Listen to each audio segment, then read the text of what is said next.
One, I want to thank you guys for being patient, being here. We are starting a little bit early. By the turnout of the crowd, this is a great turnout for us. Those who don't know, my name is Lenny Lazinski. I am the CEO here.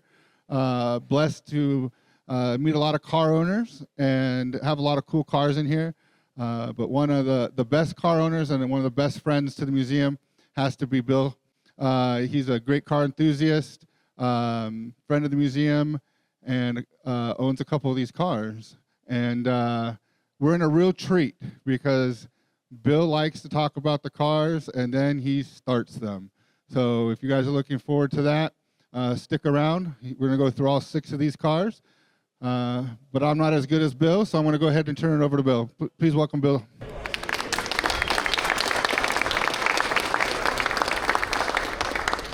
Okay, we are starting a little early, as we mentioned. There is a couple of people still on their way, one of them being our judge, so one of our many judges. So before I start, we're going to make this real interactive today. I'm going to try to make it fun for all you guys because I know you guys like that. Before I start, we did the Porsche evolution of a Porsche supercar last month. How many of you guys saw that one? If you just raise your hand, the evolution of the Porsche supercar, we did. Okay, we got a lot of new people here too. We got some people from the previous event. Okay. We got these 6 cars. I'm going to explain what this exhibit's all about, why we built it. But basically, when we did that Porsche supercar exhibit, the museum came to me and said, hey, Bill, how can we had like record attendance? 20,000 people show up during that event. How can we do something better? And we were just kind of brainstorming, and we're like, you know what? Supercars, not just Porsche supercars, but all the supercars for each of the decades. And luckily, a lot of the cars we have here, we were able to find in San Diego. Some from Arizona, the last one from the Peterson Museum, the Bugatti. These are super rare cars, and I'll talk to them why I think that's the case and why we selected these cars. How many of you guys know at least in detail about at least one of these cars? If you could just raise your hand. Okay, I appreciate that. How many know in detail all 6 of these cars? Oh, okay. We're going to have some good questions, I think, today. Appreciate that. We got some people that know all 6 of these cars. Okay, so trifecta. What is a trifecta? You've probably heard it, trifecta. There's other words, a holy trinity. You've heard all sorts of things. Basically, it started in the 80s, and I'll explain to that why it started in the 80s. And we had basically the 3 best cars that the manufacturers could produce in that decade. We're going to do the 80s and 90s today, and we're going to do the 2000s and 2010s in a couple of months. So you'll see some cars that you guys will definitely recognize, P1, LaFerrari, things like that. So these are the 80s and 90s trifecta. Basically, the deal was the manufacturers are kind of competing with each other. Who can make the very best cars? So that's why these cars became supercars. In this case, it was Ferrari competing against Porsche. In this case, Ferrari competing against Jaguar and Bugatti. We'll talk about that. So you'll see we're kind of divided 1980s and 1990s, 3 cars in each one. So what I'm going to do is I'm going to talk about the decade, and then we're going to basically introduce each car. I'll talk to each car. I'm going to open up each car. I'm going to start each car, and then we're going to ask questions to the audience. So we're going to ask you guys are going to ask me questions. And we got judges from the museum and some other people that are going to judge the best questions. We're going to give 2 to 3 prizes per car. I think I have about 20 prizes to give out for the best questions. And these are really good prizes. They're not just like, a piece of candy or something. So at the end, if you stay all the way to the end, we're going to pick the 3 best winners. And some of those prizes at the end, I should call them rewards because you're being rewarded for the best question, are from my own personal collection. So you definitely want to stay for that. These are pretty significant rewards. Okay, let me see. Is Maria here? Okay. I think we can probably start. And when Maria's one of the judges, so when she gets here, I'll introduce the 2 judges that we have today. Okay, so we're going to start. I know it's a lot of people here. I'm going to start on the far end here with the GTO. And we're going to start with the 80s. So if you guys, I know it's a lot of people here, so we'll do the best I can. I'll try to talk loud so you guys can hear me. But there's room on the side there where you can stand too. as we open up and start these cars. So if you guys want to reposition as you like, I'm going to go kind of walk on that side. Yeah, there's some room behind the DeLorean or next to the DeLorean, so you guys could position there. Sid's going to be helping me here. Sid's an assistant curator here at the museum, so he's going to give me the keys to each car to start them up, and he'll be helping me start some of the other cars that I'm not as familiar with. Okay, 1980s. Why did we pick these cars? This car here, the GTO, is the first Ferrari supercar. And what happened in the 80s was there's something when they were racing cars, basically the attendance at the races was kind of low. People were just basically seeing production cars slightly modified to get people to come to the races. So the racing, motorsport attendance was kind of low. This is a really important decade. So what happened is the racing body said, you know what, let's do something to entice the manufacturers to come up with some really cool cars. We're going to say, if you want to do this event, we're going to call it Group B, is what we're going to call it. You guys might have heard that term. And for Group B, you have to make at least 200 cars to qualify, 200 production cars that people can buy, because we want to be able to race cars that people can buy for themselves. But at the same time, there's no limits. Do your very best technology, your most exotic technology, and just make these cars be the very best they can be. And this is 1980 now. So this kind of started this whole supercar thing, because this competition now between the manufacturers, people are like, we want to get in on this. This is going to help our sales. It's going to help us look good. Ferraris, obviously, we want the best. So Porsche is like, they kind of get my attention too. So that thing started. They raced a couple of cars. Group B started in 1982. Unfortunately, it was canceled in 1986 because the cars were so fast when they raced them, people actually getting killed in these cars. So Group B only lasted a very short time. So what you see here in the 1980s are cars that were produced with that incentive to make the very best car that you can. So we're going to go through that with that example, and we're going to start with the Ferrari here. Okay, so Ferrari 288 GTO, you guys probably have seen this car, maybe heard about this car. This is the first Ferrari supercar. These are super rare cars. I think there's only a handful of these in California, probably only about maybe 15 in the whole United States, if that many. So these cars, again, Ferrari stepped up to the plate. They said, you know what? We're going to take you up on this competition. We're going to build a car. We have this 308. We're going to completely redo it. We're going to use our most exotic F1 technologies. We're going to make it out of carbon Kevlar. We're going to put a V8 in. We're going to mount it longitudinally. We're going to put twin turbos in. Turbos were kind of not really that popular back then and kind of new. So we're going to make a car that's just going to blow the socks off everybody else and enter it into this race. We're going to make 200 of them. They actually turned out they made 272 near the end. And this was the first car, not only the first Ferrari supercar, but the first car to exceed 300 kilometers per hour. And it kind of coming out of Europe. 300 kilometers per hour is about 186 miles per hour. So now it's like, well, what's the first car to exceed 200, which we'll get to later. But basically, it was the first car to exceed 300, which was a big deal back then. Nothing else was going 186 miles per hour. So this happens to be my car. I bought this car from a guy in Connecticut many years ago, probably over 10 years ago. And I've had it in my car. It's been a show winner at some of the most famous shows, the Quail. It'll actually be at the La Jolla Concours. These two cars will be at La Jolla Concours in April. So if you guys happen to come to that, these two cars will be on the lawn there. So again, 0 to 60 in 5 seconds, kind of unheard of in the early 80s. 189 miles per hour, 395 horsepower. So what I'm going to do is I'm going to start this car. I'm going to have little stories about each car after I start it. And then I'm going to ask you guys to ask me questions.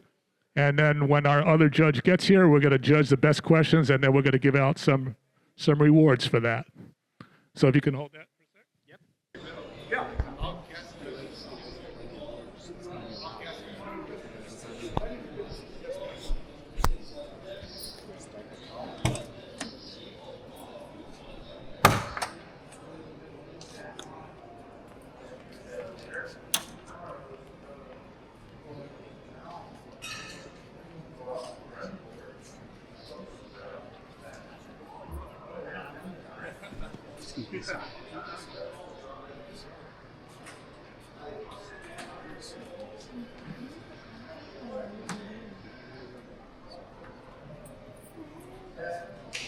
Okay, so check this out. This has got a V8 engine in the back. It's twin turbo, the things you see on the top of the intercoolers, because when the turbos, basically what they are, they're little wheels that spin super fast, kind of like a vacuum compressor. And it uses the exhaust, the air coming out of the exhaust to spool up one side of the turbo. And then the other side has another impeller that compresses the air in the engine. And that makes the engine get a lot of horsepower given its size. So this is one of the first twin turbo engines. I mean, Porsche obviously started the deal, but one of the first for Ferrari, twin turbo V8. You can see the engine in there. One thing about the turbo cars is because the engine the turbine is used in the exhaust, it tends to quiet the exhaust a little bit. So when I start this, it's not going to be explosive. The turbos are going to kind of muffle the exhaust a little bit. I'll start it, warm it up for a few seconds. I'll rev it just lightly because it's still going to be cold. But you'll kind of hear the sound of the turbos muffling a little bit. But again, this was super amazing technology in the 1980s. And again, the first Ferrari supercar. So that's pretty significant to have this car here. So I'll start it up now, let it idle for a bit, and then we'll go from there.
And even inside the building.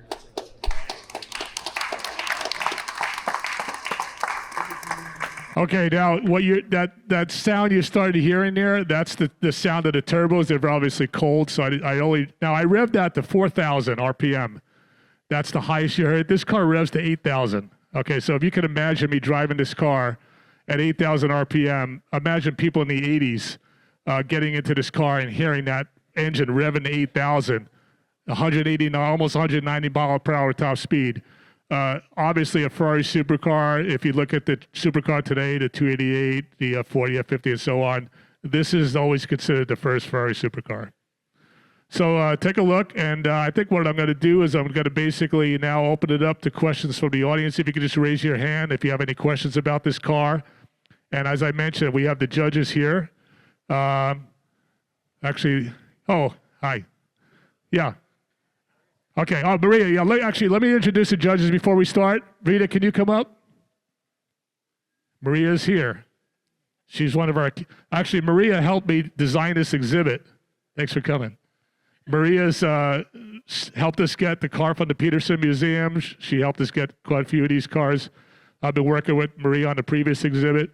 She's now consulting for the museum, but she's, so we got her, Maria's a judge. She actually knows these cars inside out. So she's going to help pick the top.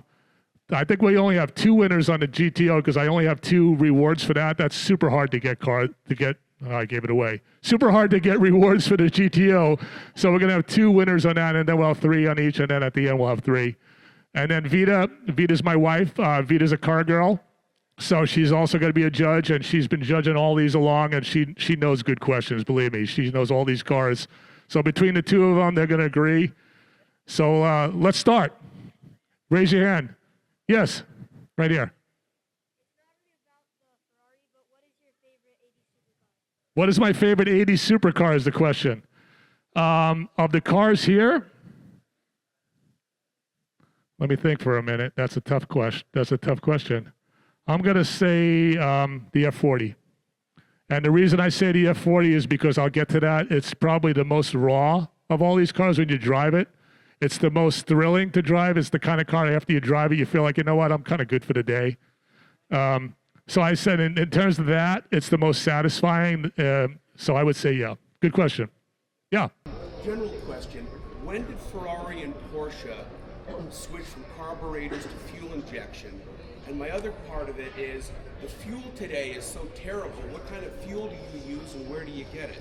Yeah, so these cars they're not carbureted cars, they're fuel injected cars. Which they switched to around the 70s. Porsche switched to fuel injection. Same thing with Ferrari when fuel injection started coming out. And question about the quality of the fuel.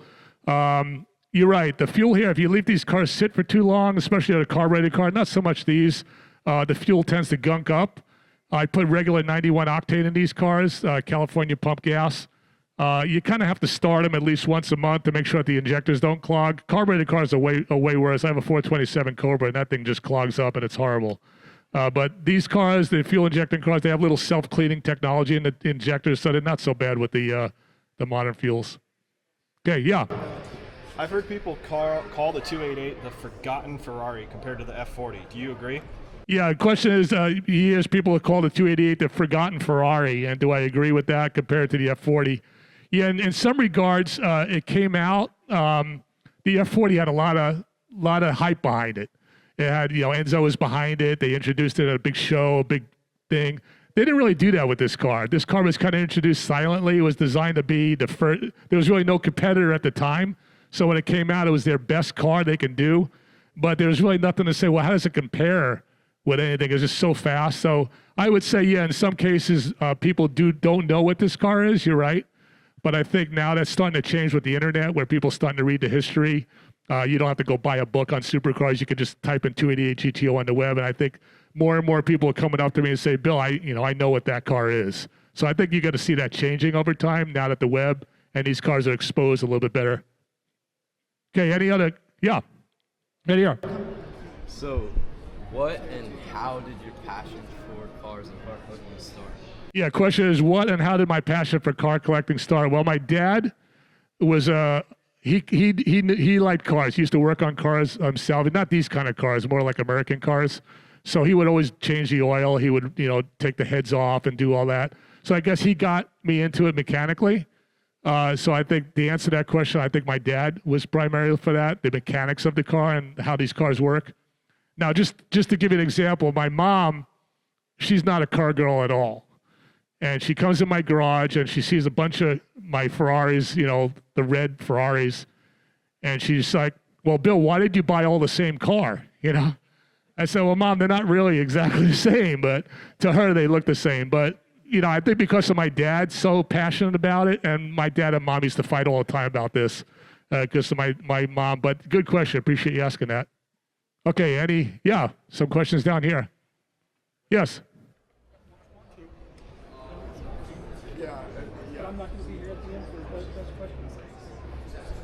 Yeah, his question is the Ferrari 288 GTO is one of the worst performing Ferraris, is what he's heard people say. I would say maybe it's one of the worst performing supercar Ferraris because it's the first one, but I wouldn't say it's the worst performing Ferrari because as I mentioned, it was the first one to hit 108 miles per hour. So in 1980s, if you were going to go back in that time frame, it would have been the best performing Ferrari. But today, if you compare it to the other supercars, it is obviously the worst one because it's the oldest one. But in the day, it would have been the highest performing Ferrari of all the Ferraris ever built. So good question. It's all relative to when the cars came out and when people are saying that. And yeah, today you'd say, yeah, it's the worst performing supercar Ferrari, I suppose you might say. You can't compare it to a new one. Yeah. What's like the most main component you look for in the supercar? Yeah, the question is, what's the main component you look for in a supercar? I guess what I would say is it the best car that they could have built at the time? Basically you go to the engineers and you say, build us the best car, money's no object. So I'm looking for that passion at the time where the engineer says, you know what, we got an open budget. They're asking us to build a car that we've never built before. So I'm looking for that in a supercar. I'm looking for the engineers basically saying, you know what, we could just build whatever we want. Money's no object. Build the best we can, and then don't build a lot of them. Just build very few, just enough to make it still desirable. So I would say performance, the engineers, don't build a lot of them. That's my definition of a supercar, and obviously the highest performing car at the time. Now the question is, you know, when we picked these three, we actually looked at Top Gear magazine, and the Top Gear, they actually picked the same exact three cars of us for the deck, because the decades, the trifecta, that's a term that didn't come out until 2000s when the Courier GT, you know, the Enzo and the Ford GT came out. Then they said trifecta. So it didn't really exist for this. So Top Gear magazine and the show, they did the same thing we did. And they basically said, you know what, we're going to pick these as the trifecta, which the term didn't exist for the 80s. So they totally agreed with us on these three cars. Yeah. The GTO kind of reminds me a little bit of the Ferrari 308. Yeah.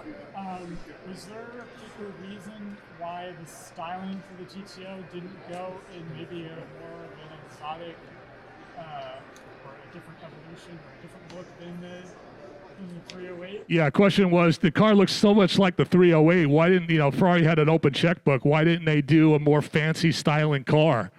That's a good question. This car, it first does look like a 308. Obviously, quite a few differences. The engine's mounted longitudinally, where the 308's mounted, you know, this way, latitudinally. It has carbon Kevlar they didn't use on the 308 twin turbo. But to answer the question, I think the question is, let's try to make the highest performing car. And Enzo at the time was like, you know what? I'm all about the engine. I'm all about trying to put all of our money into making a performance car. I'm not going to put into money into styling so much. We don't really have that budget. I mean, I'd rather just make it a car that's the fastest. And yeah, it kind of looks like a car we already made, but that's fine as long as it can kill it in the performance. Good question. Yeah, Paul. I see there's luggage in the front of this car. So at the time, was there like different options across the vehicle just to get the car? Accessories. Yeah, question about the luggage in the front. That luggage is made by Schedoni. That's the original luggage for this car. I think only 30 cars had that luggage. So basically you got the luggage fitted for the car. Schedoni made it specifically for that car. If you happen to order a car with the luggage, Schedoni would give you that luggage. So that's, yeah, you wouldn't be able to order that luggage. It basically is made specifically for the car. Yeah, go ahead. Recently, didn't they also make luggage that perfectly fits the Enzo? Yeah, there is actually, and I'll get to that in the next phase, but there is luggage that perfectly fits the Enzo. Wait until I get to the F40. Stay around for that, because that question, there's luggage that perfectly fits the F40, so I'll show you that. Yeah. So if one of these cars needs like a service, do you have like a special guy you bring it to, or do you bring it to like a dealer? Yeah, question is, if one of these cars needs service, do I have a special guy I bring it to? I actually have a technician that works with me that comes to my house, and most of the oil changes he'll do at my house. But you're right, there's not a lot of people that know how to work on these cars. There's a guy up in Newport Beach, his name is Paul, that was out since these cars come. But to answer that question, I have some graduates from McPherson School in Kansas, where you guys can get degrees in automobile restoration, and I have people coming out with 4-year degrees from that. So we're starting to see now younger kids working on these cars, fixing these cars. I have a little story about McPherson College Lake, because I've been up there and I had some of these cars up there in the middle of Kansas. It was an interesting story. But yeah, good question. I have a guy, probably a little younger than me, that works on these cars, but now there's also younger kids in their 20s that are starting to learn how to work on these cars. Okay, back there, yeah. What was your first impression when driving? Say again? Was your first drove it? Yeah. How's the turbo lag between the F40 and the 288? That's a really good question. Now, this car has 395 horsepower. The F40 has, when actually I was over 500. I'll talk to that later. It's stock from the factory. But I would say the turbo lag on this is more. Turbo lag being when you press the accelerator down, how long does it take for the turbos to spool in and feel that acceleration? I would say it's more for this car because the turbo's a little smaller, less on the F40. But there's something about the computer and how they bring on the turbo boost this car actually loses boost as you get the increased pressure, so that's why the horsepower, even though the engines are almost the same size, the boost pressure goes down because they didn't have computers back then, so they had to use some exhaust recirculation and all kinds of mechanical ways of doing it. So when the revs go up in this car, you actually feel the power go down, and that's not the case in the F40. Actually, the power goes up as it increases in revs.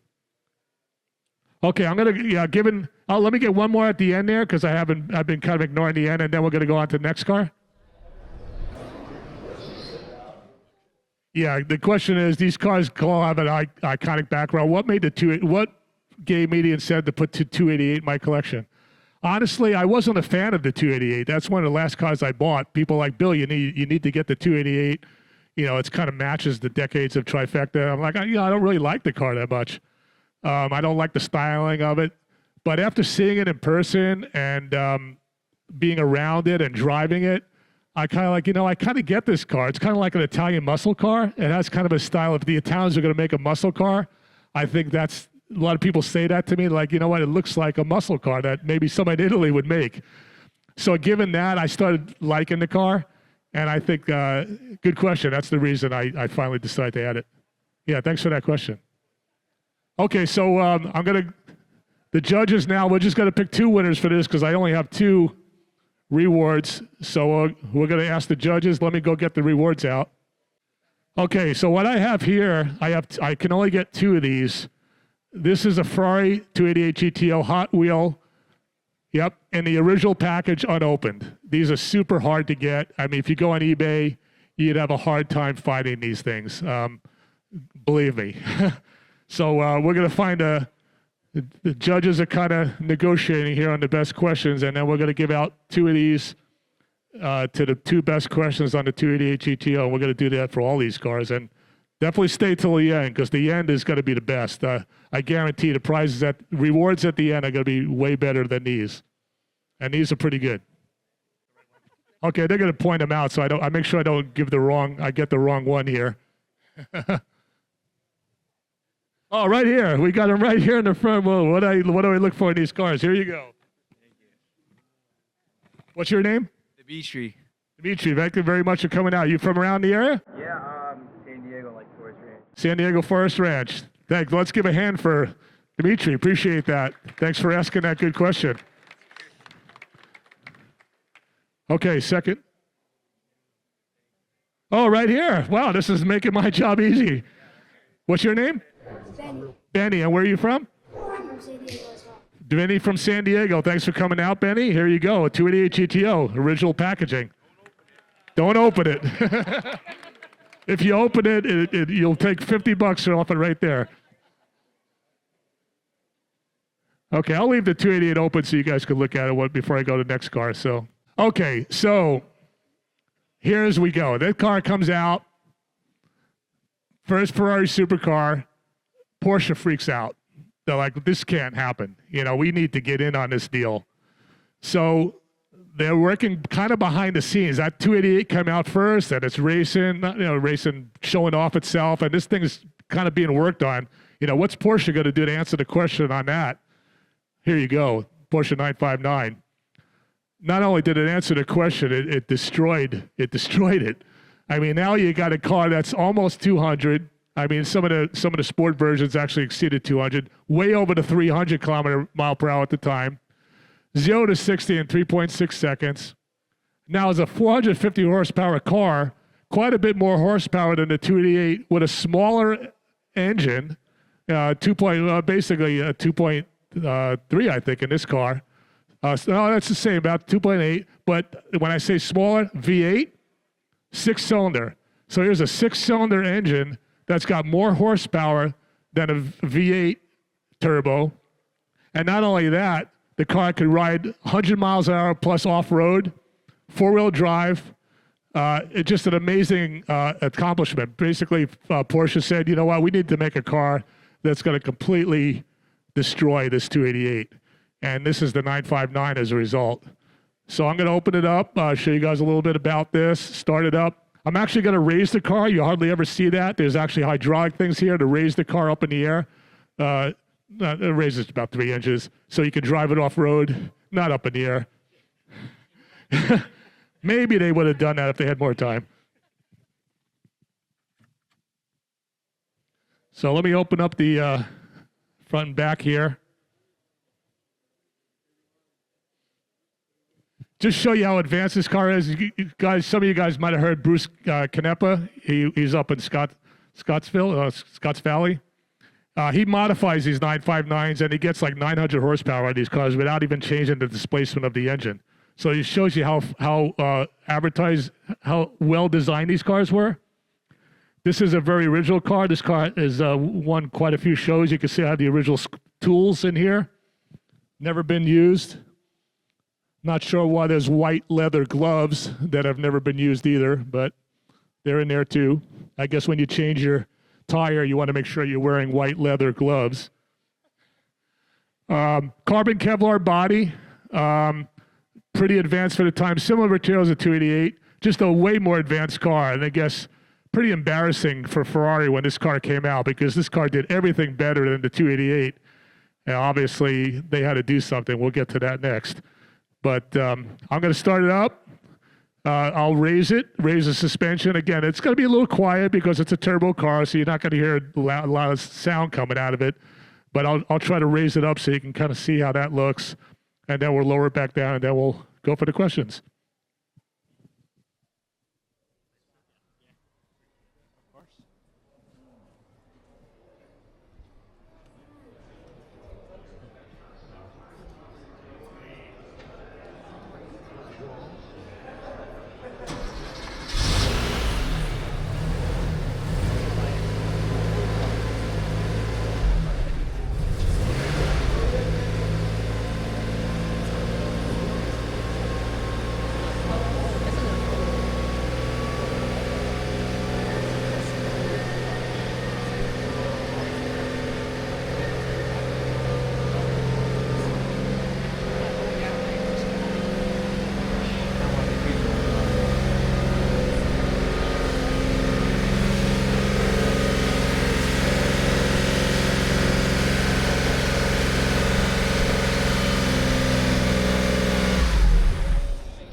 Okay, so a couple of things about this. You notice that suspension going up and down. There's no way that 288 is going to do that. The smoke you saw coming out when I first started it, that's kind of normal for these engines. What happens is it's not anything wrong with the engine. When the car sits for a while, it's a flat six that sits very low in the car. So over time, the oil kind of gets into the cylinders. It kind of seeps through over time. So when you first started, that oil kind of burns off. So that's what you saw there. Again, you saw the suspension revving up. Pretty unusual to be able to drive this car on the dirt. The wheels are completely hollow. They're actually, the entire wheel is pressurized. It's center lock nuts on these cars. These actually come off with a tool. You can see the center lock, nothing like that on the 288. The whole wheel is hollow. So if the wheel breaks, you lose pressure in the wheel. The alarm goes off in the car. Just amazing technology that far beyond the 288. And in my opinion, an embarrassment for Ferrari when this car came out. And that's why we'll talk about the next car, what their answer was to that. So we actually have 3, I think, for this one. Let me double check. Yep. So we will choose 3 winners for this, and let's go for it. Let me start down here first, because I know I've been kind of ignoring this side of the audience a little bit. Any questions down here? Yeah. Yeah. Question is, what's the displacement of the engine, and have I taken it off-road? Okay. I think the second question is probably easier to answer than the first one, but it's a 2.9 liter, so it's a pretty small engine, but it's the turbos that get going just like the 288. So it's a pretty relatively small engine. It's a 6-cylinder, so even more horsepower than the V8 and the 288. Have I ever off-roaded it? No, I have not. Maybe if I bought it brand new in the 80s. Now, I should say that the person that bought that car, the original person, was an off-road motocross driver. So he did plan to drive the car. Unfortunately, and he's a famous guy. He just passed away a couple of years ago. Unfortunately, he did race in the motocross in the Paris-Dakar Rally, and he got paralyzed in that race. Crazy stuff going on in the 80s. So he couldn't drive the car. gave it to his friend, and I bought it from his friend. That car's been in storage for 25 years. 25 years. So that car's never been driven in the dirt. Probably really never been driven at all. I think it only has 2,000 miles on the car. So it's a pretty good specimen. So yeah, good question. Appreciate that. Yeah. What would I rate the Porsche out of all my cars? I have a lot of cars. I have about 20 cars. I am a Porsche fan. I like Porsches because I think they do better on the road. They do better on the track. They're just a better design car than the Ferraris. I mean, I've taken all these cars on the track. How would I rate it? I would rate it probably in the top 5 of my cars, mainly because of the significance of the car, being a supercar from the 80s. All the reasons you guys asked me about supercars before, the technology of the car. But again, getting back to the engineers, I'm going to talk about engineers a little bit, which I happen to be an engineer, is it's the best car they could do. Basically unlimited budgets, and it just fits all that supercar ideas. Good question. Yeah. Yeah, how does the driving experience of the 959 compare to the other Group B cars? When I drive the 959, it almost feels identical to me of driving a McLaren 720. I mean, it's a 1988 car. It's so smooth. It's got double shocks on each wheel. I mean, the thing's built like an apartment building. It's just unbelievable. They built these cars. I think they put about $500,000 into each car, and they sold them for a fraction of that because people couldn't afford them. But I would say that car drives like a modern car in every way. It doesn't lean. It doesn't. It goes over bumpy roads super smooth. Compared to the F40, it's like a luxury car, a luxury sports car. So again, I've had people drive that car and drive it in. They said, this just feels like my McLaren. It's unbelievable for a 1988 car. Good question. Yeah. What made you try to achieve having what you have and putting in the work to have this? Because it's clearly very hard to get. So what made you want to get that? Yeah, the question is, what made me want to do this? Not necessarily the presentation today, but to get all these cars together. I think it's that passion my dad had, getting back to that. I think he always said, you know what, share what you have. Try to get the best and share it. My dad was really like that. When he passed away, my mom said there's not going to be anybody at his funeral, you know. There was hundreds of people showed up at my dad's funeral. Just the number of people he touched. And I think that passion that he had came back to me to try to get the very best. And me being an engineer, I invented a lot of things. I was the chief engineer on the F-22 fighter jet, all sorts of stuff I invented. But that passion for engineering and to do the very best, I think that's why I selected these cars as the very best that engineers can do from those companies, given no money limits. Yeah. So we started with a V8, or on the 6-cylinder. What's your favorite type of engine to drive? Yeah, what's my favorite type of engine to drive? We started with the V8, we're on the 6-cylinder. I would probably have to say V12.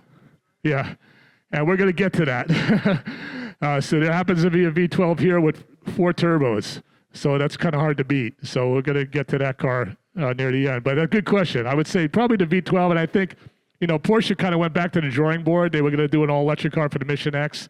And the customer's like, you know what, we don't need an all-electric car for a supercar. Let's do something more cool with that. So I'm curious to see what Porsche does. Maybe they'll bring the V10 back from the Courier GT. I don't know what they're going to do, but they're kind of reevaluating that. Yeah, right here. Anything besides cost of maintenance that I don't like about the car? That's a good question.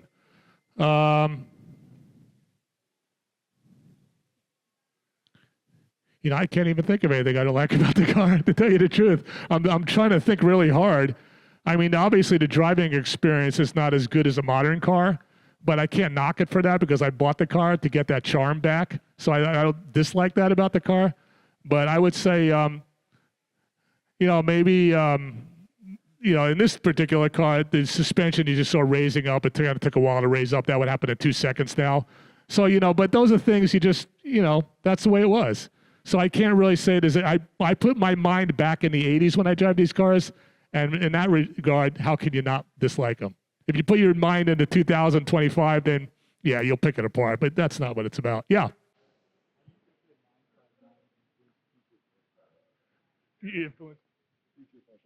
Yeah, how did the 959 influence future Porsche models? That's a good question. Basically, people like, the 911, is it going to go for the next 50 years? Porsche said, yeah, it is. It's going to be basically, this is our thing to do for the next 50 years. I think it influenced future Porsche models, the four-wheel drive, for sure. I mean, there was no other cars doing four-wheel drive.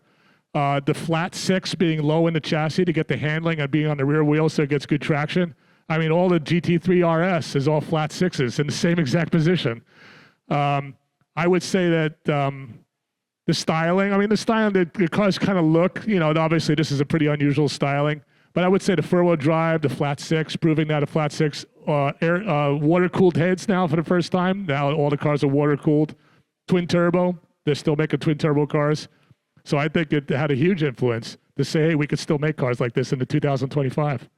Yeah. What? The G gear. Oh yeah, question. Somebody knows about the G gear.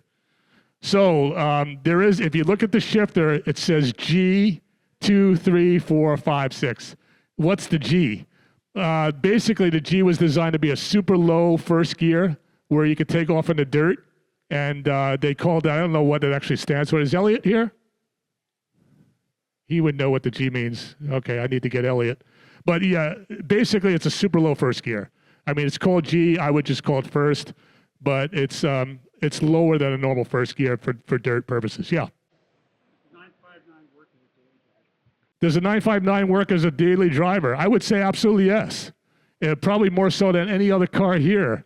You can get in this car, super easy to get in and out of, and I would say you could use this car as a daily driver, and probably people at that time did use it for that. Yeah, good question. Yeah.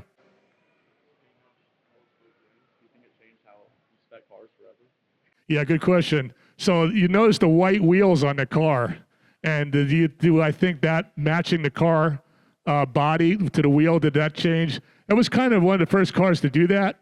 A lot of people ask me, Bill, are those wheels made out of porcelain? It's like the first thing you think. It's kind of weird. But I think, yeah, the fact that this car came out with body matching wheels, I think kind of you're starting to see that in some cars now. I mean, it's kind of an unusual thing. You don't see it a lot in modern cars.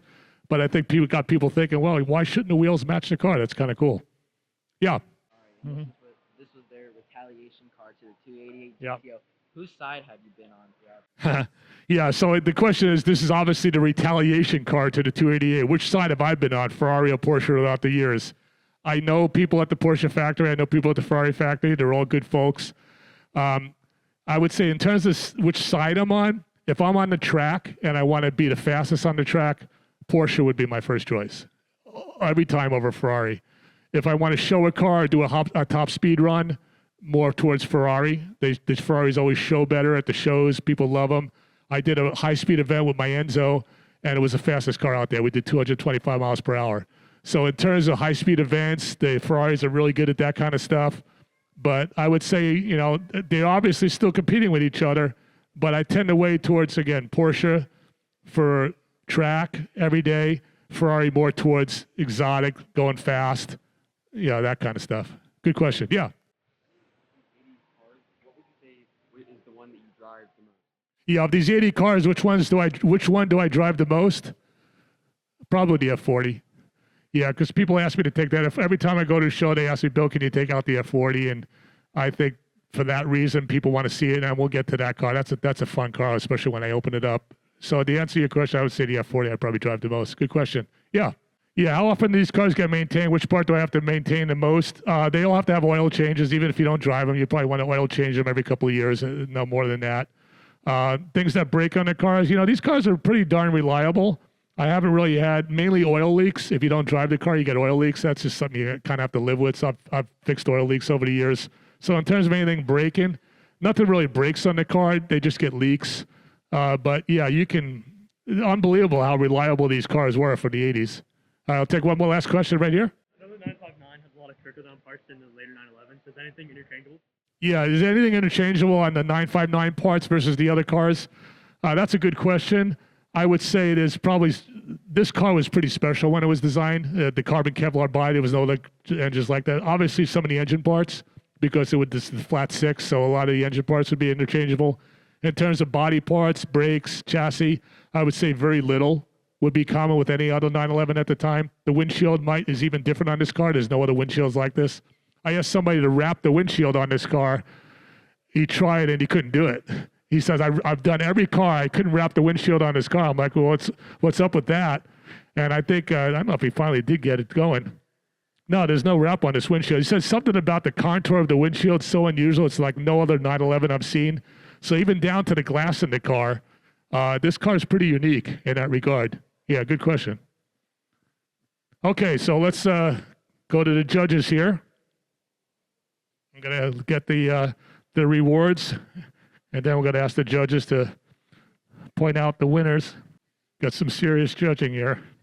Okay, again, we're gonna do something here. I was able to find 3 different versions of the 959. The first one being an original, all in the original boxes. The first one being one of the ones from the 80s or in the 90s, I think that one came out. Other one's a little bit newer. That's more the Paris Dakar Rally thing, and then the last one is a little bit newer one. So we're gonna hand out some of these again in the original boxes, unopened. All right, so take the first one.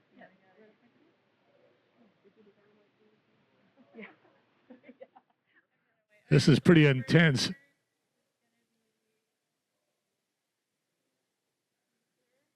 Oh, very good. Okay, first winner here. Congratulations. What's your name? Yeah. Dane. Dane. Yeah, Dane. I actually see Dane at the Rancho Santa Fe Cars and Coffee. These guys don't know anybody I know here, so this is totally unbiased. But Dane actually made me a Nissan GTR model, painted it himself, got a Nissan GTR, took it all apart, painted it, spray painted it, because I told him I have a red one. They said they don't make red ones. He's like, oh, don't worry, I could do that for you. So I should have brought that with me, but he's there every week, and he's great. He sells these Hot Wheel models, and I think I might have, did I buy? Oh, okay. So I'm actually giving him back one of his models, but that's fine. Like I said, we're totally unbiased here. Didn't know he was going to win. Okay, what's the second winner here? Yeah, he said he was bummed he sold that car, so now he's got it back. I'll probably try to buy it again. Hey, what do you got? That's fine. That's a great story. Oh, tall guy back here? Yeah. Congratulations. Come on up here. You got the Paris Dakar. What's your name? Cyrus. And where are you from? Encinitas. Thanks for coming out, Cyrus. Thanks for the good question. Paris Dakar livery on that car. And we got one more.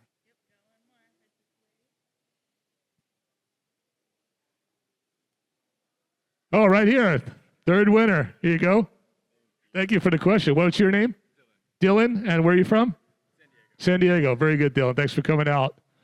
Applause for the 3 winners on that, if you guys don't mind. I'm going to try to get that white 959 back.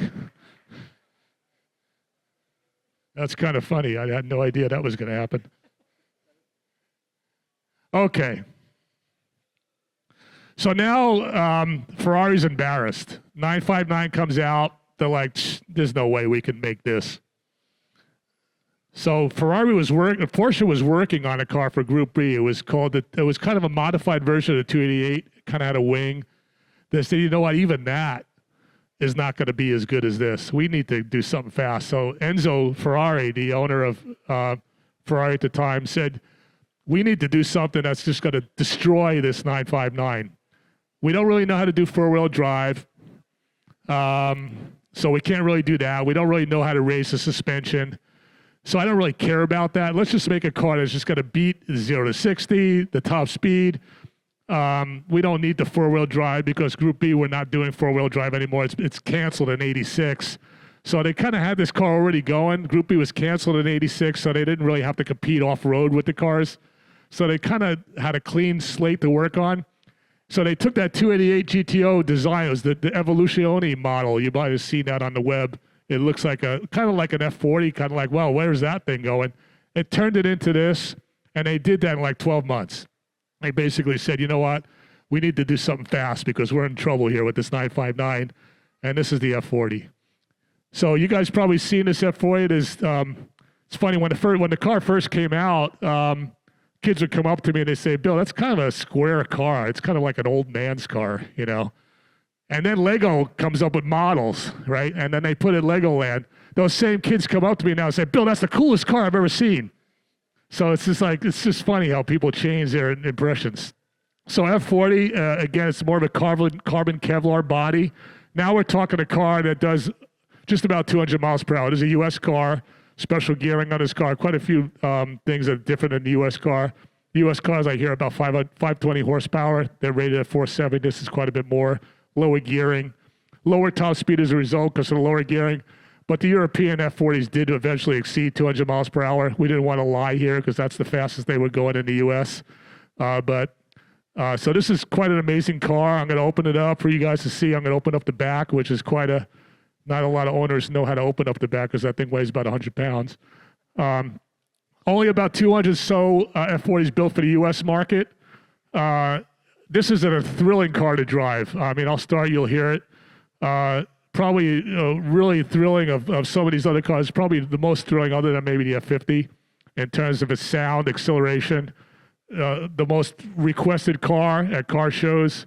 Very original car, original paint on the car. If you kind of look at it, you can kind of see the imperfections in the body. Enzo didn't care about that. He's just like, you know what, just make it fast. I don't care if the paint's smooth or not. So you'll see all kinds of waves in the paint. You'll see drip marks in the back. They didn't care about that. So I'll open it up. It's quite a sight to see it open, and we'll get it started for you guys.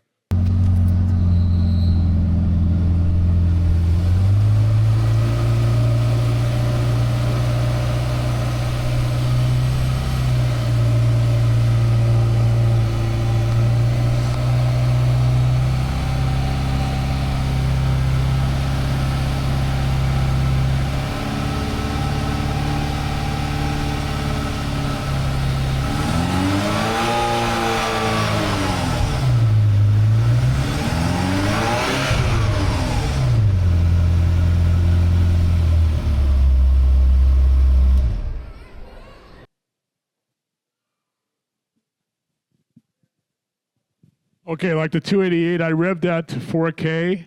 Then that's a car 7,700 RPM. Again, I can't do it now because it's too cold to do that. I'd have to let it idle for probably 5 or 10 minutes. But you can kind of get the feel. You might have heard some of the turbos spooling up there. Just a whole different animal now in terms of the 959. Let me take the key out there. This buzzer's driving me nuts. Something about 80s cars, the buzzers, the seatbelt. They try to force you to put your seatbelt on by yourself. I kind of disconnected all that. But yeah, I don't know if you guys remember that. Some of you guys have 80s cars, the seatbelt tries to get you. Which is kind of crazy for this. Why would you have that? But anyway, that's what they did. So you can kind of see the intercoolers, the same as the 288. They're kind of done a little bit differently. A lot of the same things. Very quickly, why is this car so much faster than the 288? I kind of got into it. They got a little bit more experience with the wastegate. The wastegate's in the middle here. That's that center pipe. So when the pressure gets over a certain amount, when the turbos spool up, the wastegate has a spring in it.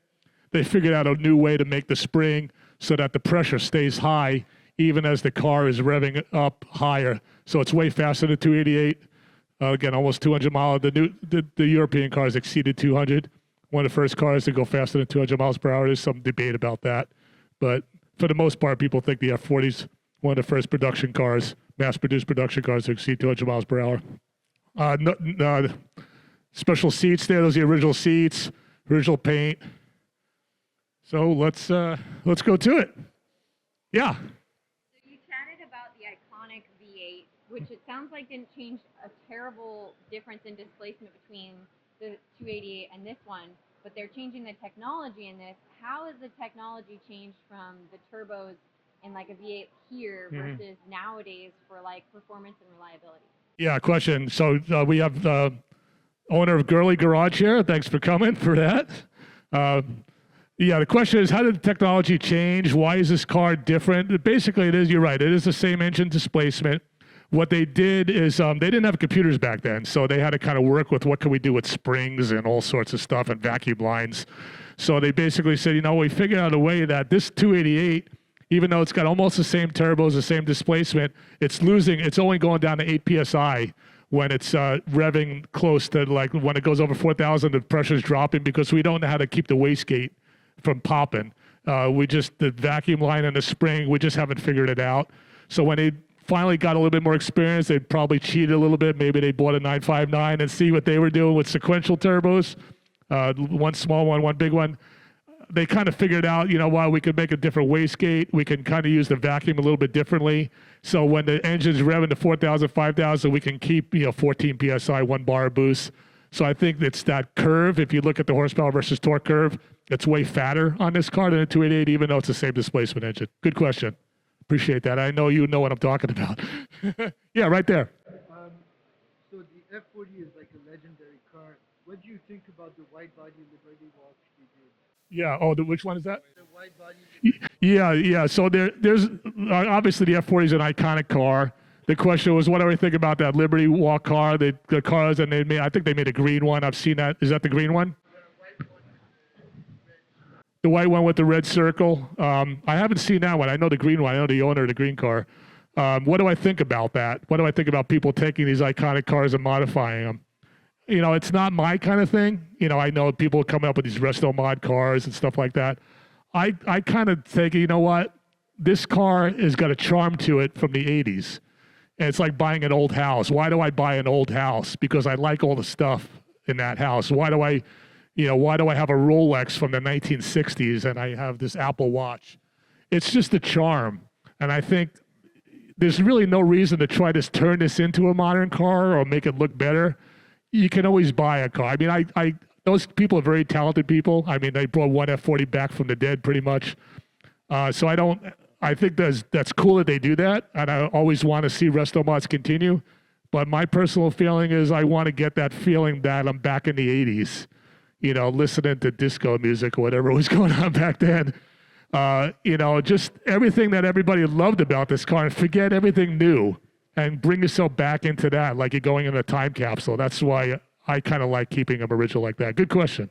Yeah. Okay, so I got two questions. So I saw you put up the hood prop, and it seems kind of wonky. Do you ever feel like it's really annoying to just put that hood prop up? Yeah. And then you said the 959 is in your top 5. So what is your top 5? Yeah, okay. So you asked me about the hood prop. It's kind of a wonky thing there. And I have to agree, it takes me a little bit of practice to get that up smoothly so I don't drop that hood and chop my head off. But yeah, I mean, it's just the way they did it back then. Like I said, Enzo at the time, this is kind of new. Opening up the back end from there is the cheapest and quickest thing you can do because it didn't really have to do with the performance of the car. So let's just get something that works. So he said top 5, of my collection. I mean, that's kind of a hard one to answer. I have a Porsche 918, one of my favorites, the F40. I have a 935, Porsche 935. That would probably be up there for the track, the 2019 version. The 959. I mean, those are kind of my, again, all supercars, if I'm picking from my supercar collection, just cars that are just so iconic. I don't know if I put the 288 in my top 5, to be honest with you. I'm still learning about that car, but I think I like these cars because they were so much more. The engineer's just like, you know what? We're in trouble with this 959. We need to do something quick. I think that feeling and that passion and the manufacturer to do that is why I like these cars. Yeah. Yeah, so I heard you mention the quail, and I've seen you at Rancho San Jose. What's your favorite event? What's my favorite event to attend with these cars? Well, obviously, I would have to say the free events because the quail tickets are outrageous. The quail is one of my favorite events. I met some pretty famous. I met Brad Pitt there, and people come up to me. Sammy Hagar with his F40. I mean, not his Enzo, his white Enzo. The quail is a pretty amazing event. The food there, the tickets are outrageous. You have to be invited to go to the quail. It's a very exclusive event. I'll have the F50 will be at the quail this year, but that's probably my favorite event, followed by Pebble Beach, and then. If you go up to Monterey every August, I definitely, if you guys are car guys, every August, right before Pebble Beach, all the cars go down Highway 1, up and down. You can go up and see them, and then they all park on Ocean Boulevard. Oh, yeah, Vita mentioned Casa Ferrari at Pebble Beach. We've been invited to that by the factory for the public. That's for the public. That's free. Actually, Casa Ferrari is free at Pebble Beach, so make sure you check that out. But yeah, I think, and if you go to Pebble Beach early, you can get in for free, and Haggerty it will give you a hat, and it's called the Haggerty Dawn Patrol. You might have heard about that, and those hats are super valuable, and you can get in for free. They'll chase you out later, but if you can get in at 3 in the morning and get one of those hats, you're good to go. Let me just go down here a little bit because I know I've been ignoring some of these people all the way down here. Yeah. Since the 959 was built for Group B, and the F40 was built off the 959, if both of them competed in Group B, which one do you think would be? Yeah, question is if they were kind of built to compete against each other, the 959 and the F40 in Group B. Which one would I think better? Now, keep in mind, Group B was made for road cars that run on the street and also for rally cars that run on the dirt. So obviously the 959 would destroy it on the dirt. In terms of street racing, the 959 versus the F40, I would probably have to say the 959, only because of the four-wheel drive is going to help it pull out of a corner faster. I think that's a good question. I mean, they've never have competed against each other, so I'm kind of just guessing. But I think that maybe it handles a little better, the 959 than the F40. Top speed, obviously the F40 would destroy it, but that's not what the racing was about. So I'd have to go with the 959. Good question. Yeah. So the F40 is considerably the most iconic car of the 1980s. How did you feel when adding it to your collection? Yeah, the question is the F40 is obviously the most iconic car of the 1980s. How did I feel when adding it to my collection? You're right, it's the car I always wanted to get. Super hard to get. Prices were good at the time. I bought it in like the 2000s, I think. I think when they first opened up the truck, because I didn't actually see it in person until it came out, and they opened up the truck, and I said, wow, this is like bringing back flashbacks for me. To see this car real life, yeah. Did you have a question? Oh, yeah, right here. Does your wife get to drive the cars, and which one's her favorite? Yeah, does Vita get to drive the cars, and which one's her favorite? Well, I'm going to let her answer that.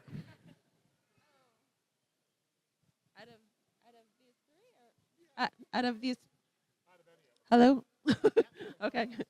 Out of any of them, my favorite car to drive out of any of the cars that we have, all right, well, it's actually not here. And it's a GT3 RS from 2007.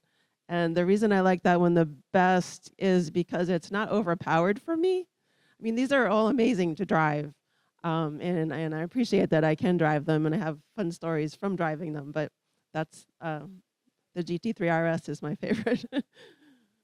Yeah, getting back to the Porsche, the feeling of driving these cars, feeling like it's made out of a single block of steel. The GT3 RS, we have the black and orange one. You guys might have seen that with the orange wheels. That's our favorite car. One of my favorite cars, too. I think just because of the driving experience is so solid in those cars. GT3 RS is just great cars, I have to say. Yeah. Does the F40 have any significant racing history? Does this F40 have any significant recent history? But the F40 after it came out. Oh, it's significant recent history? Oh, racing history? Not really. They didn't. These cars, when they came out, people were paying over $1 million for them. They were kind of just adding them to their collections.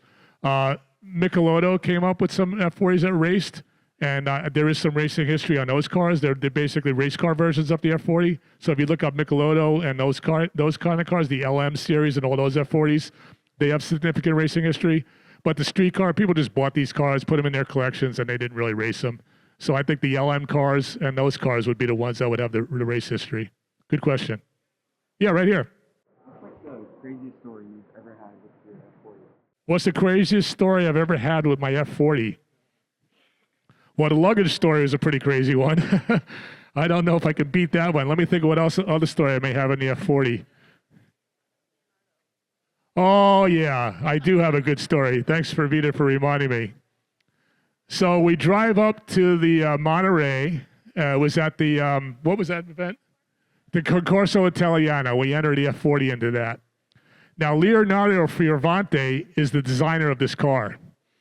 And he was there. And Vita was actually driving the car on the grass to get it in. And he just freaked out. He came running up to her. Leonardo Fioravanti, the guy that designed the F40, he says, "This is unbelievable." And obviously, he's a womanizer too, but he says, "This is exactly what Enzo Ferrari intended, a woman to be driving this car." I'm like, this is crazy. So, you know, we kind of met him. We became friends with him. And then a couple of years later, we see he has a biography. He comes out with a book, you know, of all the cars. He designed like 35 Ferraris. And we're paging through the book, and there's Vita in her Ferrari. And he says in the book, I met some exotic girl by the name Vita driving her Ferrari F40 at Monterey, and she's in the book. And I'm like, okay. And he's kneeling by the side of the car like, pray to this woman driving an F40. So I totally forgot that story. Thanks for asking me about that. Yeah, good question. Thanks for that. Yeah, right here. Do you prefer like newer cars or older cars? Yeah, do I prefer newer cars versus older cars in terms of driving? I like I would obviously say newer cars. They're obviously going to always drive better. A Porsche 918 I have is one of my favorite driving cars. I love the Porsche 918 even more so than some newer cars. But I think, like I said, when I'm driving these cars, I kind of forget. I kind of say, you know what? I'm not going to forget everything that the 918 does good. I'm just going to drive this car for what it was. And if you put yourself back in the 80s and say, I'm driving the fastest car that could be built in the 80s, I think that feeling, to bring that feeling back, is what really thrills me more than driving a new car. Because new cars are all eventually going to be electric. They're all going to be pretty much the same. You're not going to get the sounds. You're not going to get the smells. You're not going to get the charm, the little rattles, the wastegate going as you're driving, the tires spinning in first, second, and third gear. I mean, those are the things that I love about these cars. And yeah, there's always going to be, obviously a newer car is going to completely be faster. But all those things, you know, people say, hey, Bill, you know, my Apple Watch, you know, does everything better than your Rolex. You know, it has GPS built in. You know, I bought this thing for $40. I said, well, my Rolex watch, I don't know why these things go for $50,000. They have nothing electronic in it, but it's that feeling, it's that charm. It's a mechanical thing. It's the best somebody can make with just gears and gadgets. And I think that's where these cars are always going to be loved for that. Like owning a horse or something like that. Yeah. So when you drive these cars, do you ever feel just worried, like, can you just relax while driving them, or do you just always have like anxiety about it? Yeah, do I have anxiety when I drive these cars? Can I be relaxed when I drive these cars? You know, that's a good question, because when I bought these cars, they weren't as valuable as they are today. These cars are worth a lot more than I paid for these cars. But I think, you know what? I say I can always fix the car.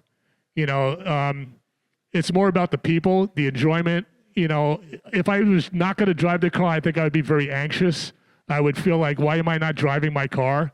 I didn't get them for that reason. So I still drive these cars just as much as I ever do, and just say, you know, just be careful, and they can be fixed. You know, that's kind of the attitude I take. Yeah, right here. Yeah. I was just wondering, so they have like carbon fiber and stuff, like that's all real, right? Mm-hmm.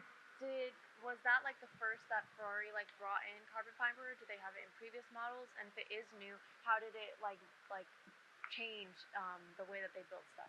Yeah, good question. A question about the carbon fiber. This is actually, you can see the little yellowing occurring here on the doors. The question about carbon fiber. This is more of a carbon Kevlar car. They didn't really have too much carbon fiber at the time. That was kind of new. That came in with the F50 we'll get to.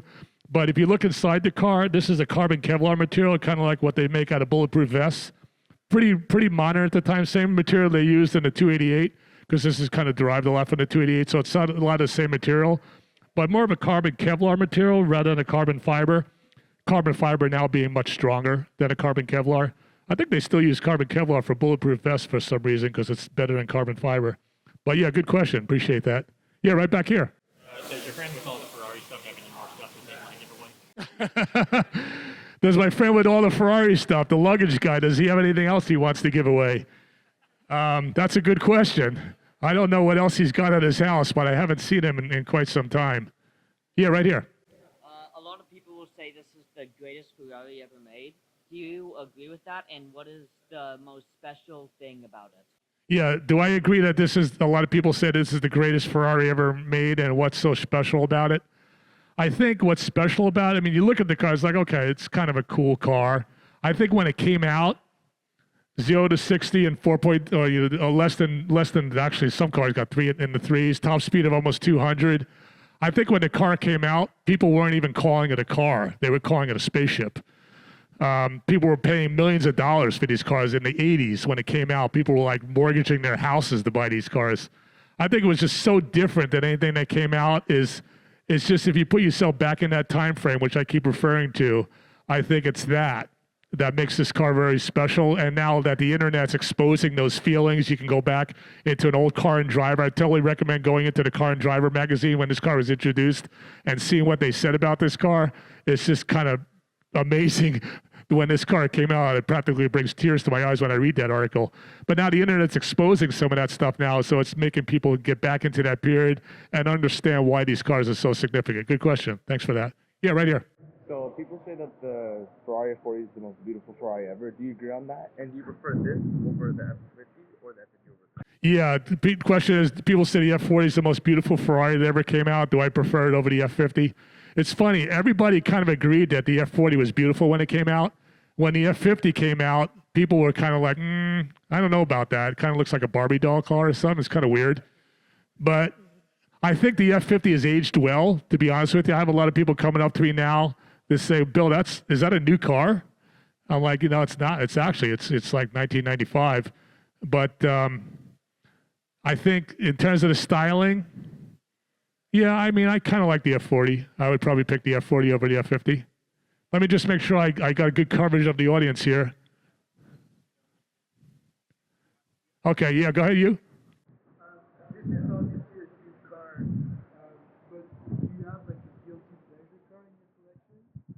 Okay, the question is, this is obviously a dream car. Do I have a kind of a guilty pleasure car in my collection? Can you describe that a little bit more, what you mean by that? I don't know, like something that a lot of people don't necessarily like, or something that's way cheaper, or Okay. just a car that people don't expect you to own beside the F40. Yeah, that's a good question. So a car that people would not expect me to own besides an F40, kind of like a car that I like that maybe is not. I would probably say my 1965 Cobra 427. To be honest with you, this is like, Bill, you actually have one of those? I'm like, I do, because for the same reason. It was the same thing. Carroll Shelby's like, you know what? Just do the fastest thing you can do. It's a supercar, in my opinion. They would do a 0 to 100 to 0 in no time. It's like, Bill, it totally doesn't fit your collection. And I drove it to Cars and Coffee yesterday, and people were like, is that Bill driving that car? And then I revved the engine, and everybody's coming, and it's like, whoa, that thing is so loud. That thing is so smelly. That thing is crazy. I'm like, that's why I got it. It's crazy. And good question. I really appreciate that question. Let me just see if there's anybody else. You got one? Okay. All right, let me go on because we still got a lot to cover here. So appreciate all those questions. Let me get the prizes ready here. Rewards, not prizes.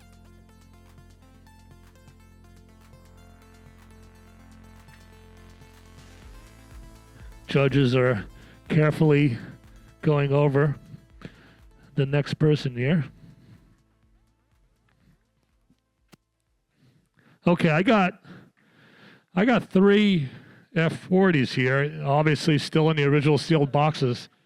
First one is a Matchbox car, believe it or not. I think it's actually from the period.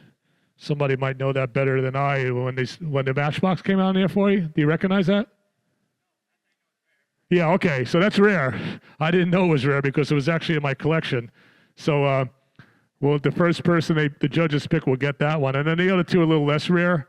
I think you'd agree the one with the F40 on the side. I mean, they're pretty rare, but I think the first one may be a little bit more rare. But again, we wouldn't be giving out stuff that's easy to get. So you'd have to look for these things on eBay to get these cars. Because I think Hot Wheels lost the license to do.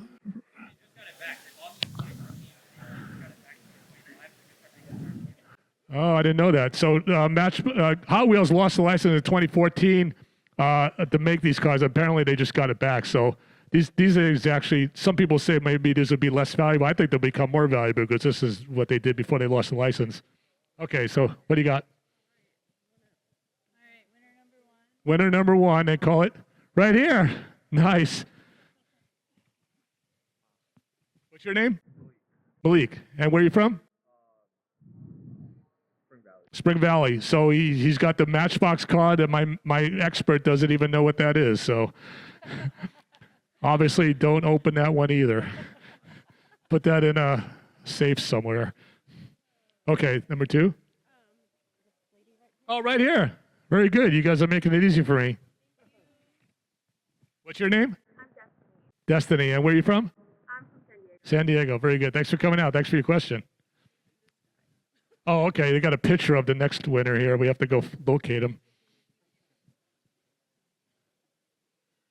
Oh, yeah, I see him. I think he knows he's the next winner. He's kind of rubbing his hands back and forth.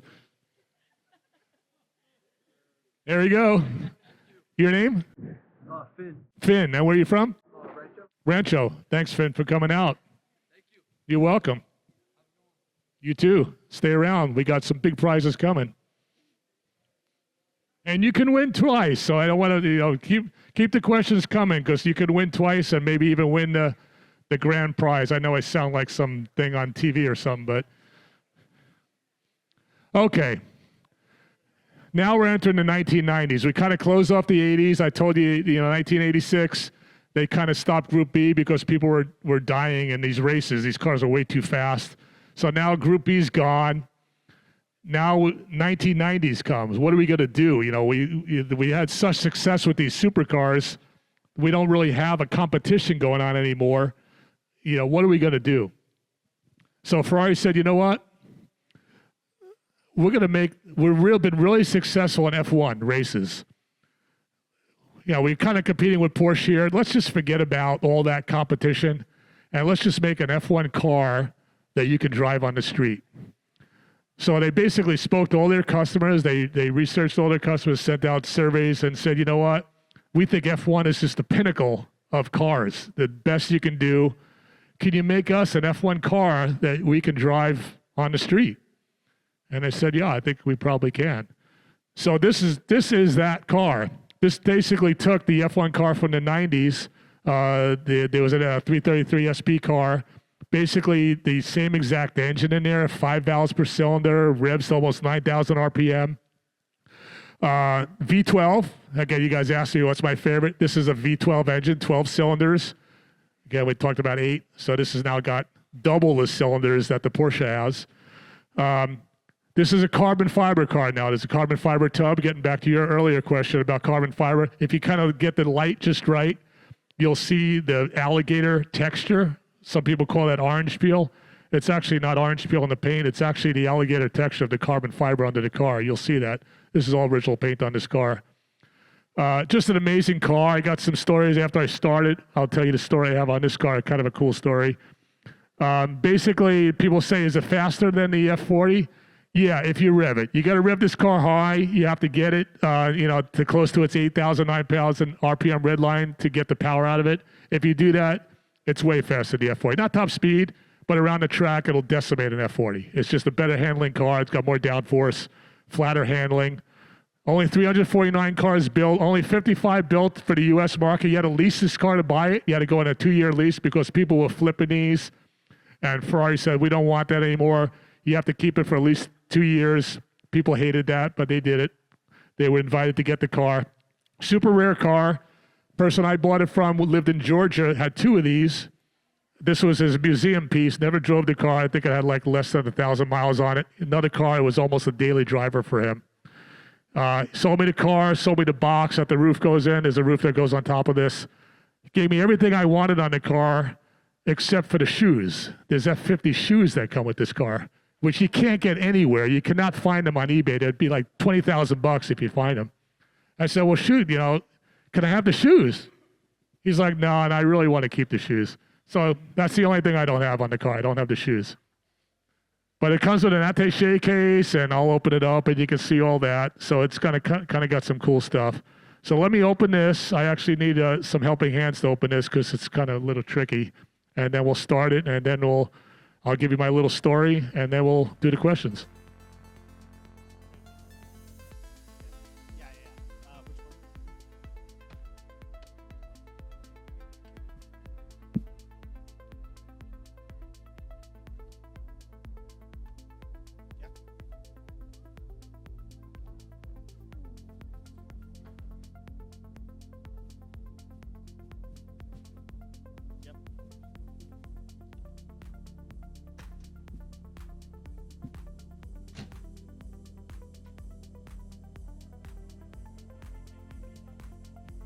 Okay, if you can imagine a single cockpit in the middle, imagine an F1 car from the 90s, you know, the person sits in the front.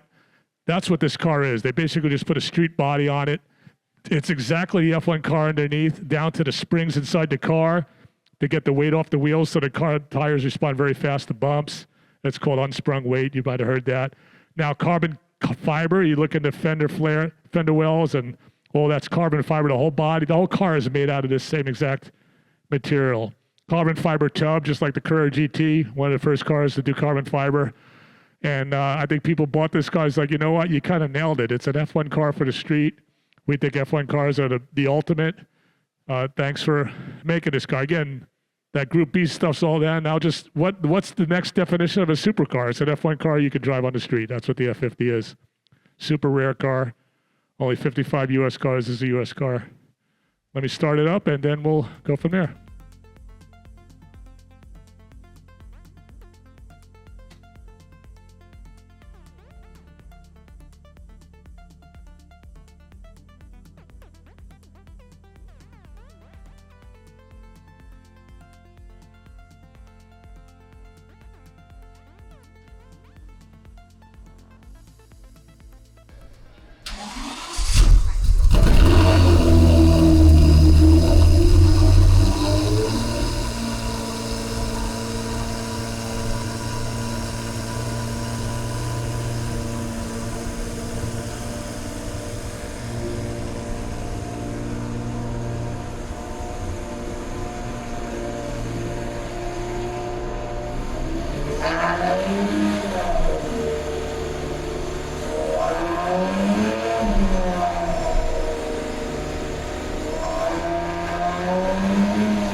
Yeah, okay.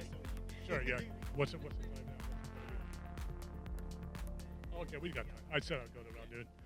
Okay, so obviously the different sound, there's no turbos in here, so you heard the engine a little bit more. Like the other car, I revved it to 4,000. This car revs to almost 9,000. So if you could picture that sound that you heard at 4,000, you know, more than double that. Here's my quick story. So I have a friend that I met in the ranch that's been deaf from birth. He's probably in his 40s, totally deaf since birth. And we communicate by texting each other on the phone. He's like, so he texted me. We're texting, you know, just right across from each other. He's like, Bill, the F50 is my favorite car. You know, can you give me a ride in it? I'm like, sure, let's do it. So I take him out on the road. You know, I know he's deaf. You know, so I'm revving as high as I can, 9,000. We're accelerating, and you know, and I'm like, wow, how's he doing? You know. So we stop the car, and he gets out, and I see he's got like a tear coming down his eye. I said, "Are you okay? You okay?" So he texts me. He's like, "I heard it." I'm like, "You heard it?" And a totally deaf guy. He said he heard the car. And he was very emotional about this, and I actually got a little choked up myself. And apparently, because the engine is attached to the carbon fiber tub that we're both sitting in, I guess the vibration of the engine revving to 9,000 somehow got into him, and he said he heard the car. So that's my F50 story. Okay, so let's questions on the F50. Yeah, right here. I remember on your Ferrari Enzo, when the engine failed, you had to take it to Ferrari to actually get the engine rebuilt. So if you don't have any contact from the Ferrari factory, how would you get parts? Yeah, question is if something breaks on this car, and he mentioned the Enzo I have, but something broke on that. Yeah, how do you get parts for this? You know, fortunately, Ferrari still makes parts for their supercars. They're pretty easy to get. Not easy to get. Sometimes you have to wait to get it. But yeah, all of their supercars, they'll still treat you just as you were as an original owner. So I would say parts are still fairly easy to get for this car. Some parts you can't get. I couldn't get the mufflers. The car, when I bought out aftermarket mufflers, I couldn't get them. And then I was calling all around, and actually the place up in Newport said, you know what, we have a pair of these mufflers that somebody bought like 20 years ago, and he never picked them up. And they've been sitting in our parts department for 20 years.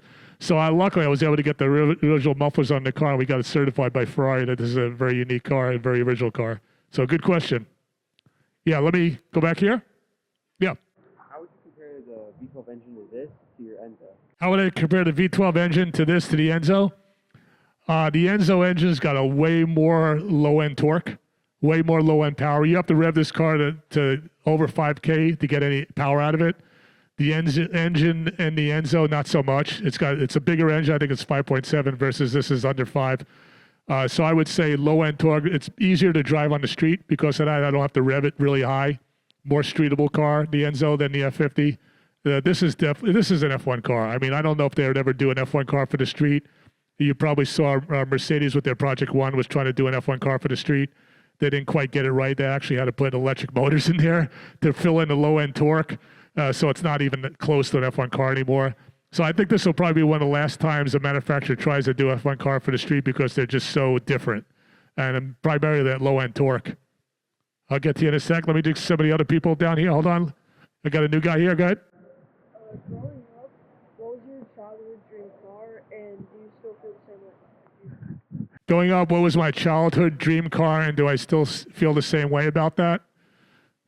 I would say the 959 and the F40, probably my childhood dream cars, and that's why I got those cars.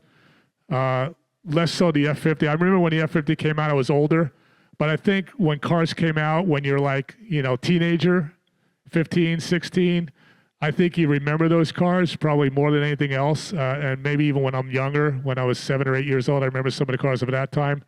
But I think because of the age I was at the time and I was really into supercars, probably those two cars. Good question. Yeah. What is like your favorite era of design? My favorite era of design? Yeah, my favorite era of design of cars, I would probably have to say if we're just looking at the supercars, I would probably have to say 2010. I think I like the 918, the LaFerrari, and the P1. We'll have those cars here, actually. I think those cars are starting to get into some real organic shapes, especially the LaFerrari. 918 a little less, but people love the 918. People that don't even know cars, they said that 918 is like my favorite car. I don't know why. It just looks so cool. So I think the design, the Carrera GT is a great design. It's a little weird when you put the roof on it, but I would say, yeah, 2010 is probably. Good question. Yeah. Between the ED110 and the F50 V12, what wins? Okay, well, let's save that question for later, but the question was between the EB110 and the F50 V12, which one wins? That's a tough one. We'll start it, and you guys can tell me. But keep in mind, this thing's got some good stories, and I'll get to those stories quickly when I get to that car.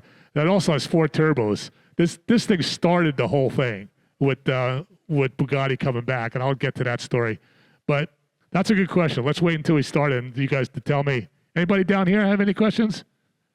All right, let me go back. Yeah, back there.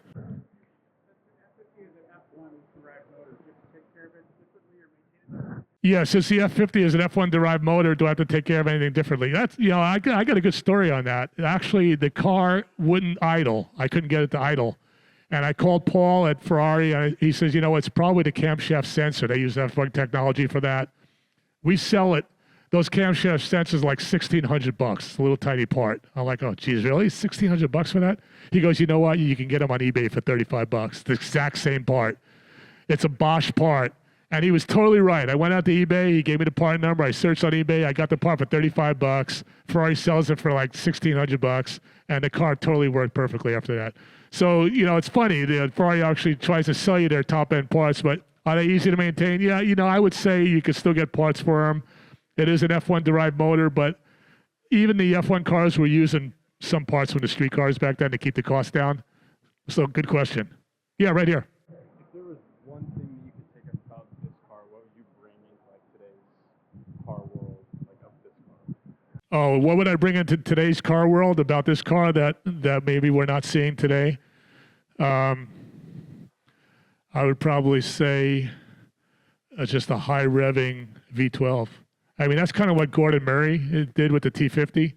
I think that's, I would like to see, I don't know if that's going to be possible now with regulations and so forth, but if I was going to bring this car back, a lightweight version, super lightweight, maybe a 2,500 pound V12, 15,000 RPM red line, something like that. Be a super thrilling car, but low end torque. If they want to put electric engine to take care of that, I'm fine with that as long as it doesn't add too much weight. But I think the spirit of the V12, the sound of it, yeah, good question. Yeah, back here. So knowing how iconic the F40, the F50, kind of like going from like a V8 twin or V8 turbo, and then going to the V12. And now they're coming out with the F40 that's now a V6 turbo. Yeah. How do you feel that, and do you think they're going backwards with that? And then how do you feel about the crazy allocations you have to get to even get a car like that? Yeah. So basically, what do I feel about how cars are going today? The F80, for example, F80 came out. In my opinion, the F80 is kind of like a retro of the F40. I don't know if you guys feel the same way. It kind of has a little bit of that styling to it. It has a V6 turbo. It doesn't have the V12 anymore. The feeling is being that, hey, we used those engines in our F1 cars, so now you could still drive an F1 car technology on the street. So I guess the people buying those cars are the same feeling, hey, I could buy and drive an F1 car on the street. That car, I'm not a fan of its styling so much. I mean, I would have thought they would have done something more exotic than what they did with the F80 that just came out. I think time will tell. I mean, people dissed this car when it came out. Maybe 10 years from now, people might say that F80 is brilliant. You know, we don't get it now, and maybe it will be because it's so different than anything else they've done before. I don't like to question Ferrari. They've been right most of the time. So I think that F80 might be a winner. We'll have to see. Yeah, back here? So, you own all these supercars, and personally my favorite's this one. I don't think there's any cops here. Have you pushed this car to the limit? Okay, yeah. He's asking, he doesn't think there's any cops here. Have I pushed this car to a limit? And I don't see my CHP friend here. Yeah, so let me tell you that story. This is a true story that you guys will not believe this story. So I'm showing this car at the Quail, F50 at the Quail. And the Quail ended, and I'm pulling out, and there's a bunch of CHP guys out at the Monterey. And they say, sir, you stop right there. I said, oh, shoot, what did I do? You know, they must have caught me doing 100 on Highway 1 or something. And they're waving all the cars on, and Vita was out there. She was actually on the road. She was in front of me, and they say, you stop right there, sir. They stopped the traffic on Carmel Valley Road, okay, in both directions. And they said, come out here. I said, okay, what's going on? And here's CHP guys, okay? They're young guys, probably in their 30s. They said, sir, floor it, they go to me. CHP guy, I said, excuse me? They said, floor it. So I floored it, and I probably hit maybe 130 on Carmel Valley Road. And they're just waving at me and hooting. And these are CHP guys in uniform. I probably shouldn't tell that story, I guess. But, I mean, I guess they were just so bored. They made it super safe. Obviously, they cleared out all the traffic. So, that's probably the fastest I've gone with a bunch of people watching me during Car Week in Monterey. Good question. Yeah, right down here. With the age of these vehicles and the low mileage you put on them, at what interval do you decide to switch tires for you to still enjoy the performance in them and still feel safe? Yeah. The question is, how often do I maintain these cars to still feel safe? Given that they're, I mean, I guess my number one thing is the tires. People tell me don't get a tire that's older than 5 years. I mean, even if you're not driving on it. So I would say the most important thing in terms of safety is the tires. If I'm going to take the car out on the track, I'm going to make sure that I have newer tires, newer than 5 years. And you guys heard about Paul Walker and the Carrera GT and all those stories. And that's all came down to tires. So let me just make sure I get some other people here that we haven't gone before. Right here. You said earlier that the F40 was a thrilling experience to drive. Do you think the F50 improved in any aspects of the driving experience or anything that you feel like that? Yeah, I said the F40 was a thrilling experience. Do I apply that thrilling experience to the F50? I would say the V12 revving is probably way more than you're going to get out of the F40. My story about the deaf guy hearing the car, I would say if anything, it's that V12 revving to almost 9,000 that you're not going to get in that car. The sound and the vibration of that is probably way more thrilling than the F40. Good question. Yeah. What's the biggest car in your collection that turns heads either from cops or regular people? Biggest car that turns heads from cops it would be the Enzo. Yeah, I would say when I take the Enzo out, people they all know what it is. And I have some stories about that I could tell later about taking out at night, hoping that nobody would see it. And I'm on YouTube the next day and Instagram because people are just taking their phones out and they said, we saw an Enzo at 2 o'clock in the morning. What the heck? And I thought I was okay. Yeah, let me get some questions down there. I don't think we've got you before. So the F40 has around 1,300 units produced, but the F50 has almost less than 4 times as many. Could you explain why that is? Yeah, question is, why did they produce so many F40s, almost 1,300, and why so few F50s? I think the Ferrari customers, they kind of spoke about that. Like, you know what, you told me you were only going to make 200 F40s and you made 1,300. So I think Ferrari got a little, they said, you know what, maybe with the F50 we should do some. So they only made 55, 349 total. So I think it was that reason that, if we're going to make them buy it on a 2-year lease, we're going to invite people to buy it, we're going to make the car, like we said, we're only going to make 349. So I think it was basically the customer feedback. Why do you make so many F40s? Good question. Yeah.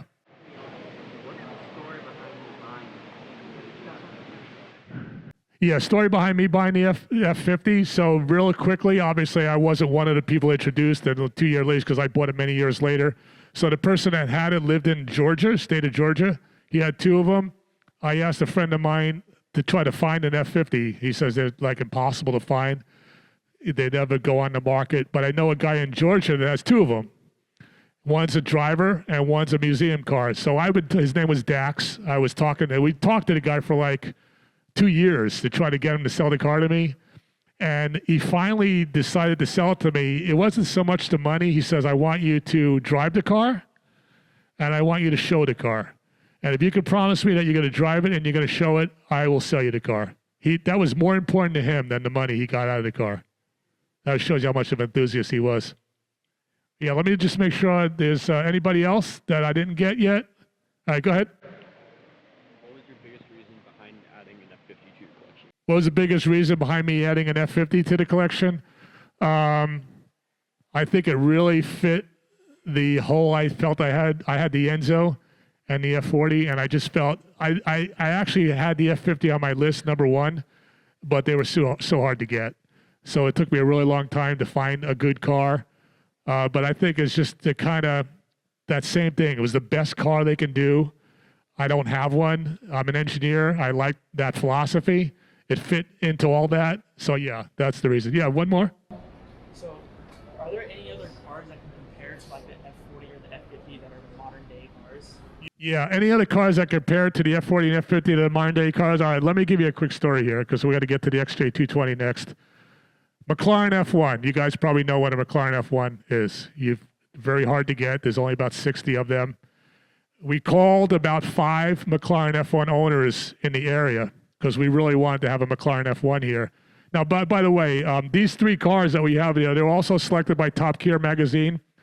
Top Gear Magazine had the XJ220 as their second choice. The McLaren F1 was the top choice.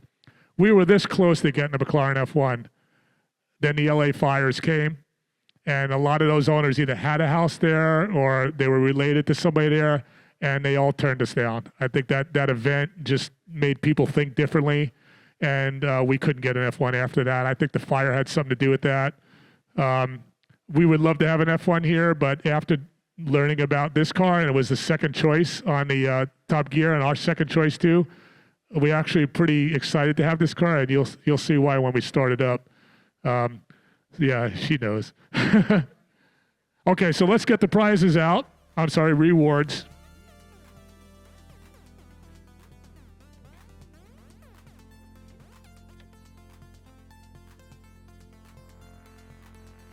Okay, so I got 3 F40 models here. The first one is a 1996 first edition car. This is pretty hard to get. He's kind of drooling over that one. Hopefully they pick me. And then the 2 other ones are a little bit newer, but you have to be over 3 years of age to be able to have the 2 other ones. There's no age limit on the first edition, so we'll make sure we check if you're 3 years old or older. I'm not sure why. Maybe you'll swallow the car or something. Okay, so let's see what we got here.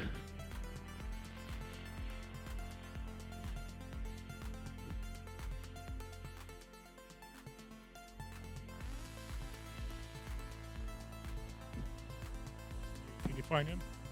Okay. We're looking for the guy in the picture here. All right.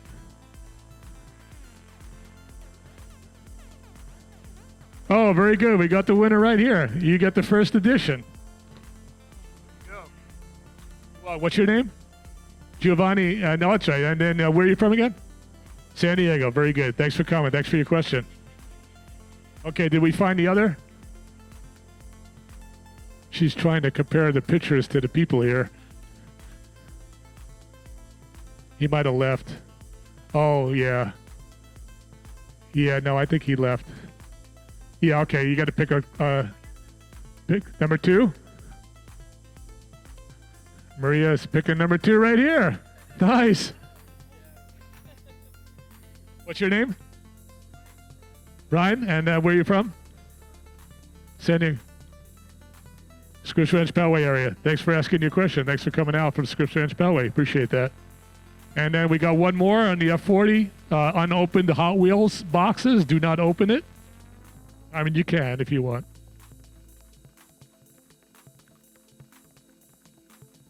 Yeah, I think he left, yeah. So pick somebody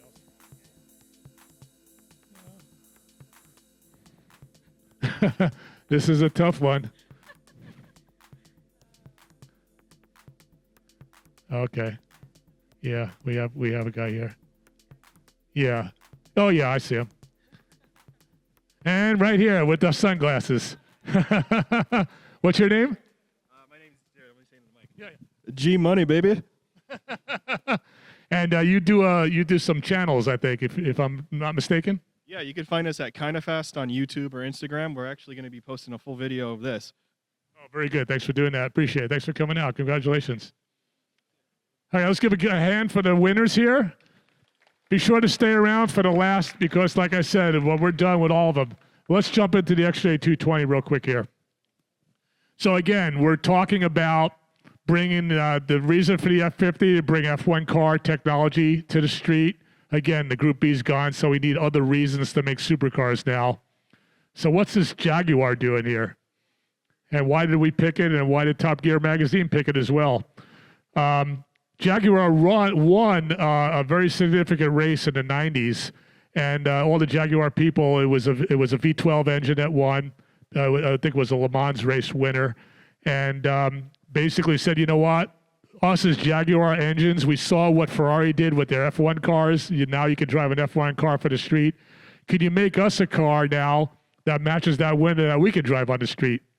So Lenny's kind of opening it up here. So basically, we got this special car here, and they said, long story short, they had to make it streetable. They had to do a couple of things to get it to work. I'm going to start it real quick because Lenny's one of the few people to start, and I'll continue the story. Just to real quickly, I'm going to let you know, this car has been modified. It's probably over 1,000 horsepower. I know the person that modified it. This car's from Arizona. My friend in Arizona owns this car. Super rare car. Lenny's going to start it. Let me warn you, this car is explosive. It's got, make sure you get this on your video. We actually have to put something behind it so it doesn't take out the Bugatti. Okay.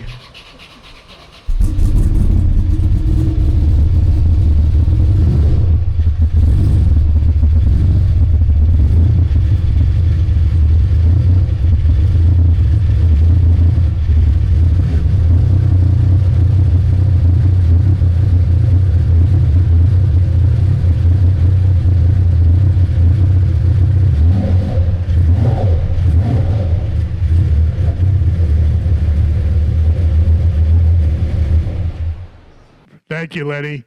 Yeah, we started this during the VIP reception, and I guess I was talking to the guy that modified this car. He says, if I knew you were going to idle these cars in here, I would have tuned it a little bit differently.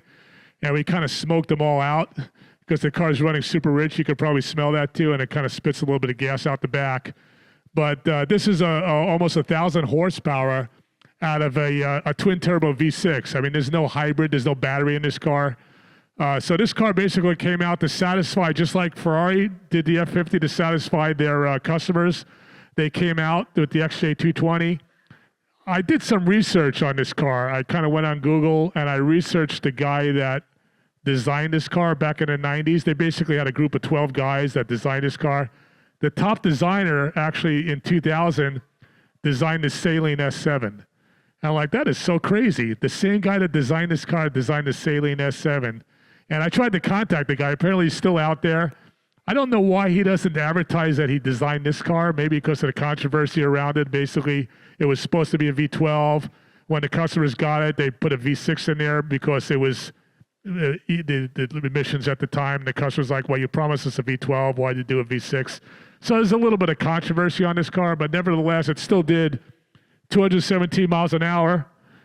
Still considered a supercar. I think everybody knows the XJ220. You hardly ever see these cars. This is probably one of the rarest cars you'll see. They made 275, but you just never see them. 213 top speed was what they recorded in the U.S. They later got 217 by taking out the cats and changing the gearing. So it wasn't quite fair, but Guinness Book of World Record actually had the 217, so it's a little bit controversial on that too. So there's a lot of controversy on this car, but nevertheless, it's still considered a supercar. Satisfied the Jaguar customers, just like this car satisfied the Ferrari customers. And here you're seeing it today. Okay, so let's, questions on this one. Yeah, let's start here. So, on the top speed range, didn't they do it on a circle? Mm-hmm. And so theoretically on a straight line, it would have been able to actually do 220? Yeah, so the question is, when they did the top speed of this car, they actually did it in Texas at one of the Texas motorways, and it was kind of a circular track, a very large circular track, and they only hit 213 out there. So the argument was, if we want a straight line, we would have been closer to 220. If anybody, the XJ220, what's the 220 mean? 220 miles per hour. That's the same thing as the car earlier. So they said, it's a little bit of embarrassing if we can't meet the name of the car, which they actually never did. But they reached 212 in Texas. They actually ran it twice. Road and Track magazine was there. It was on a circular track. Then they brought it out to another run where they actually took out the cats and increased the red line on the car, and they ran 217. So still couldn't get to 220, but Guinness recognized it in the 90s as fastest car, stayed in the Guinness Book of World Records for a couple of years as 217 miles per hour. We recently you go to Jaguar website today, it's 213. They don't even mention the 217 anymore. So there's a lot of things going on with this car. I have some British friends, I kind of understand that. But it's a very interesting car in that regard. I mean, it doesn't take anything away from the car. In my mind, it actually adds to the stories for me to tell about the car. So good question. Yeah, right here.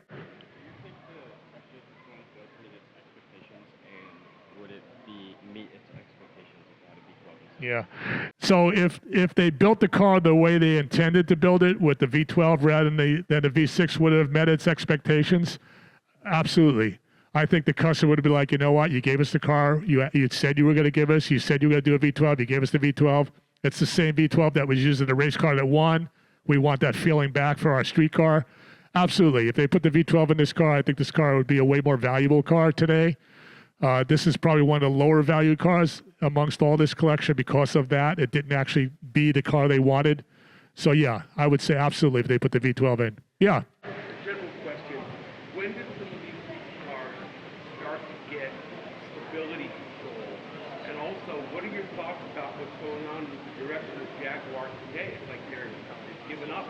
Yeah, question, what do I think about the new electronic aids, stability control and so forth? None of these cars have really those kind of aids. I don't think any of these cars have ABS. No, they don't, as far as I know. None of these cars have stability control. That's a fairly new thing that came out in the 90s where you can keep the car in line. None of these cars have traction control. I mean, I honestly, when I drive on the track, I like those things. I like stability control on the track. I could actually drive faster with that because it gives me a feeling of safety that I'm not going to crash the car. So I could drive the car faster. Some of my race car drivers actually like to keep stability control on. They could drive the car, in their opinion, faster with stability control on. So I'm a fan of stability control, of all ABS, of course. And then the other question was, Jaguar's current state. Where is Jaguar going now? You probably saw that really unusual model that Jaguar is coming up with. I think, I don't know if that model resonates with some of the Jaguar buyers. That styling is kind of unusual. So I can't comment. I don't know if they're being geniuses and they're like, well, you guys are like 20 years ahead of your time, or they made a mistake. So I don't know where that's going to go. But my feeling is from the Jaguar owners, they do not like that car. They did not like that car at all. Here, down here? Yeah, I'll get you next. What was the reason behind replacing it with the V6 instead of the V12 that the customers were? Yeah, what was the reason behind replacing the V12 that the customers were problems with the V6? Primarily, it was easier to manufacture.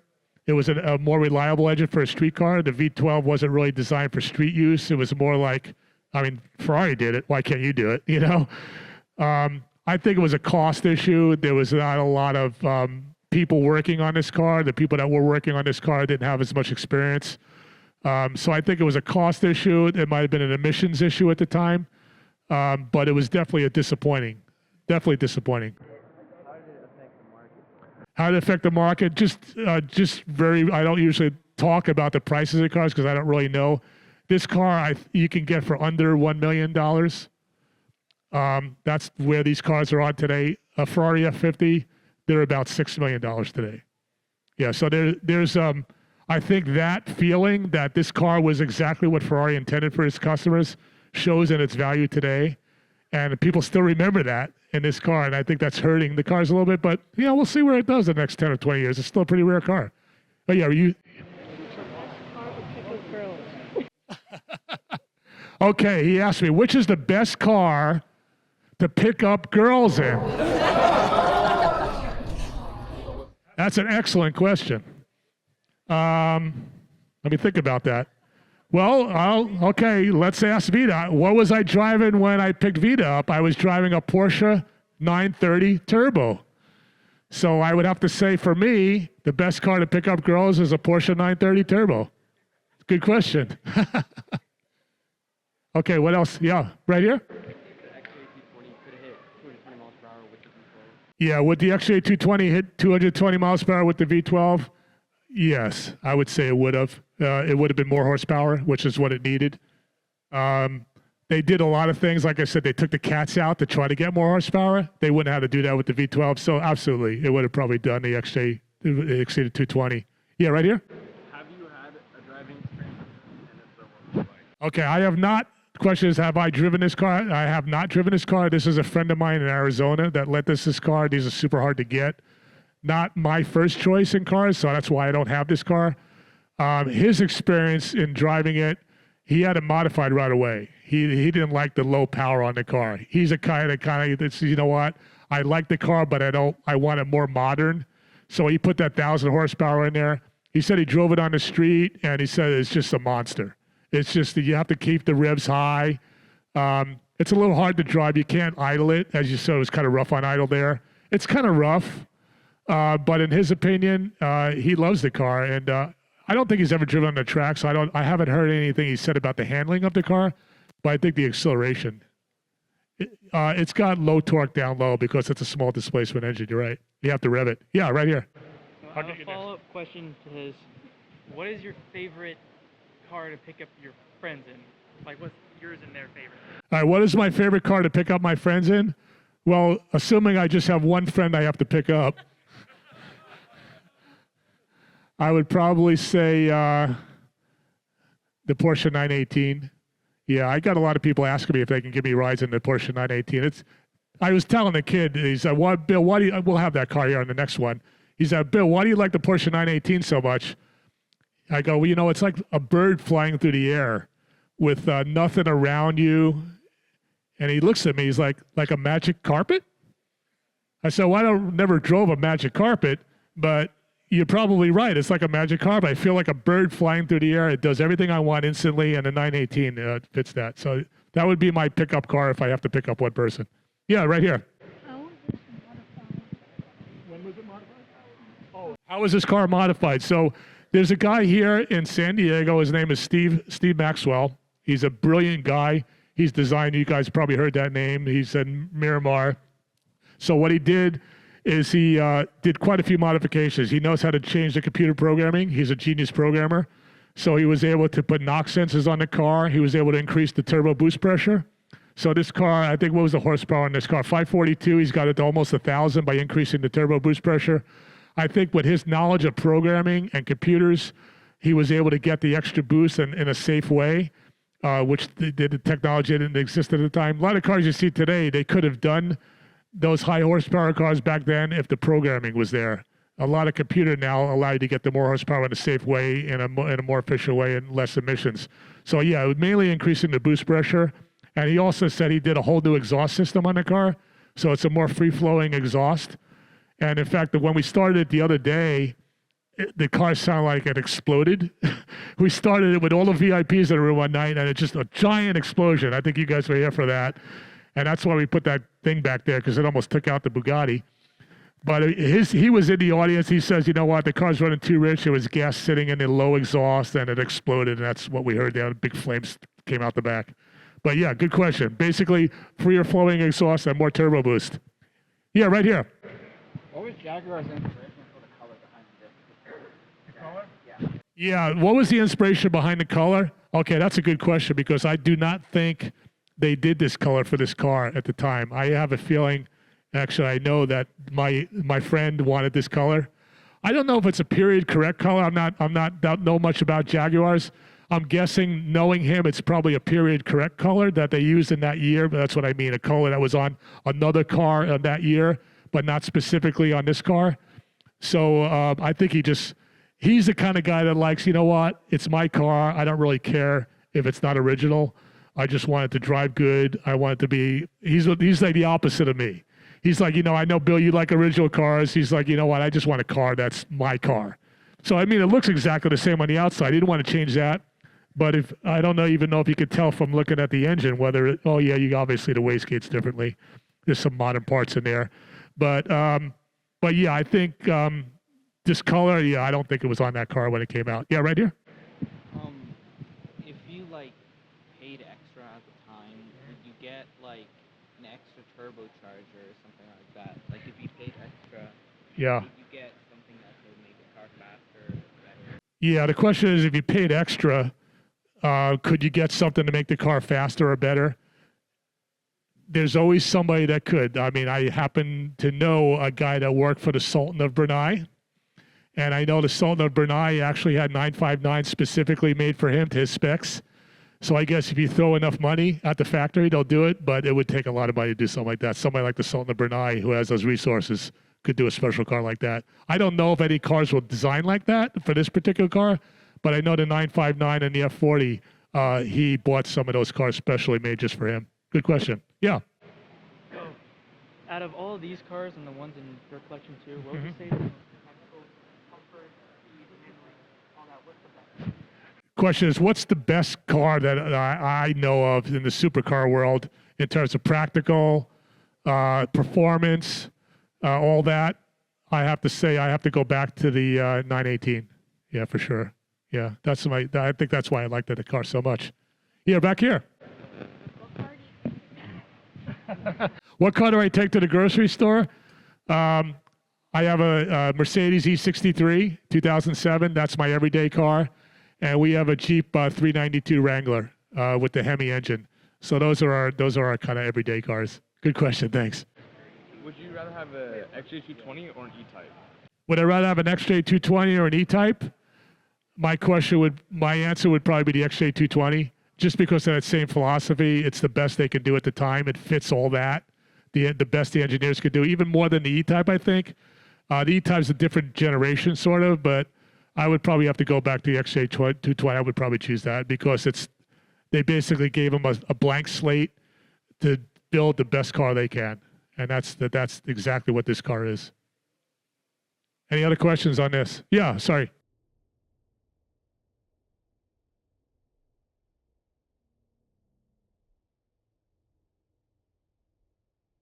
What would be the least practical car, yet the most fun? I would probably say maybe the 427 Cobra. It's probably the least practical because it's smelly, it's noisy, but it's probably one of the best bang for the buck, 427 Cobra. Good question. Okay, let me get one more question. Anybody that has not asked a question? We got some good question people in the front here, Anybody want to try me with a question in the back that hasn't asked the question? Could be any question. You might win. Yes. We got a taker. Yeah, go ahead. Do you have a favorite front-wheel drive car? Do I have a favorite front-wheel drive car? Let me think about that. You know what? I'm thinking front-wheel drive car. Favorite front-wheel drive car. I think is it the Subaru? Let me think. Is that Subaru XI? Is that a front-wheel drive car? I'm trying to think now. I know there's a Japanese car that is front-wheel drive that's super high performance for a front-wheel drive car because usually you can't get performance. Sorry? Oh, Civic Type R? Civic Type R, that's the one I'm thinking of. Yeah, actually, we have a guy that owns one of those cars. Yeah, I think those it's hard to make a high-performance front-wheel drive car because there's a lot of weight in the front. They tend to understeer, which means the front plows. But yeah, you know what? Now that you mention that, talking to friends that own those kind of cars, the Type R, yeah, that's a good choice. Thanks for reminding me about that. Do you have one? No. Okay. All right, let's go to the next car, last but not least. Oh, yeah, actually, how can I forget? We can't go to the next car until we give out the rewards.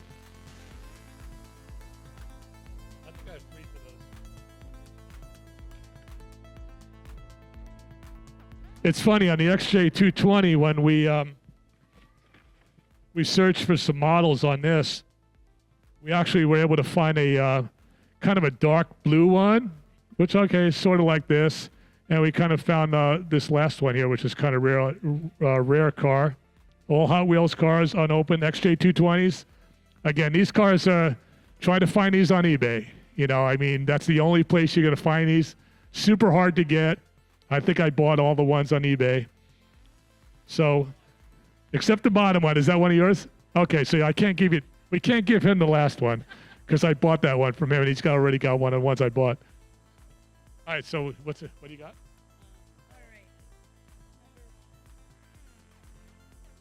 Number one, all right. Okay, your name again? Jack. Jack, and where are you from? Escondido. Thanks for coming out, Jack. Congratulations. Okay. Right here, number two. All right, I'm gonna give you this special one actually. Right from the guy right here that I got it from. So yeah, make sure he doesn't take it. Oh, he says it was his dad's car, and his dad's not very happy that he sold it. So you might want to walk a few steps over that way. Okay, he will. I think he will take very good care of it. I can tell by looking. He has faith in him. Okay, the third. Oh, right here. Very good. Your name? Nate. And where are you from? La Mesa. Thanks for coming out, Nate. Oh, you had the model as a kid? Oh, you said he had a silver XJ220 model as a kid, and that's what made him fall in love with these cars, and now we give him it back in a different color. You're welcome. Thanks for coming out. Thanks for sharing that. Let's give a hand for those three winners, if you don't mind.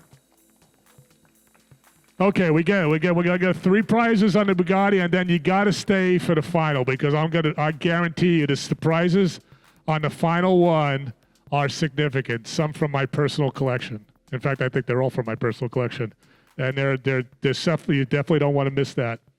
Bugatti EB110. Okay, so this car was super hard to find. This is the GT variant, a little bit more horsepower.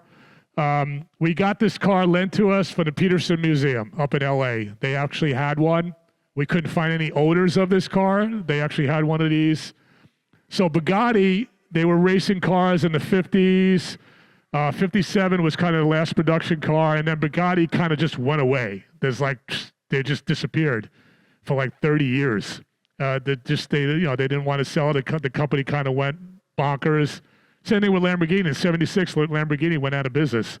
So cars weren't doing too good in the 70s. Bugatti went out of business.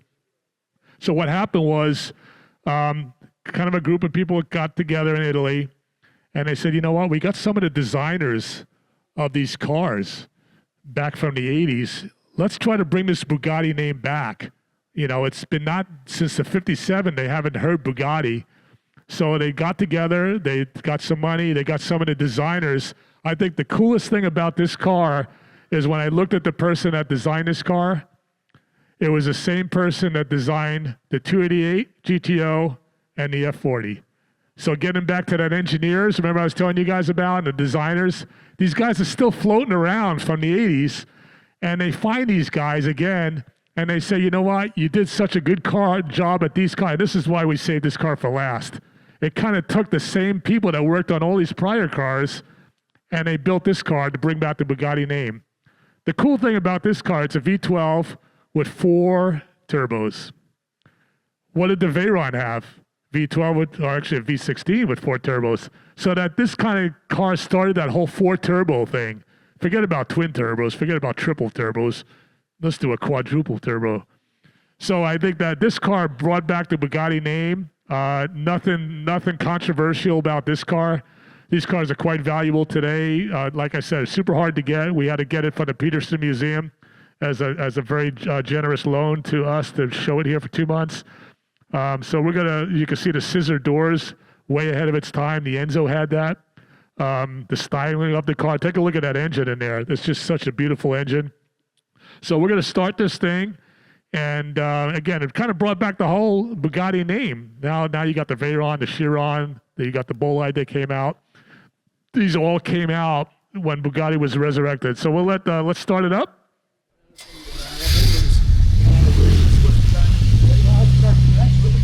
Okay, so you're probably thinking, wow, that doesn't sound that loud.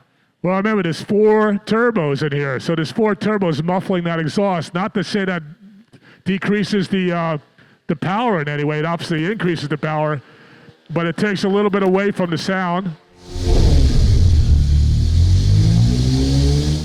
4 turbos.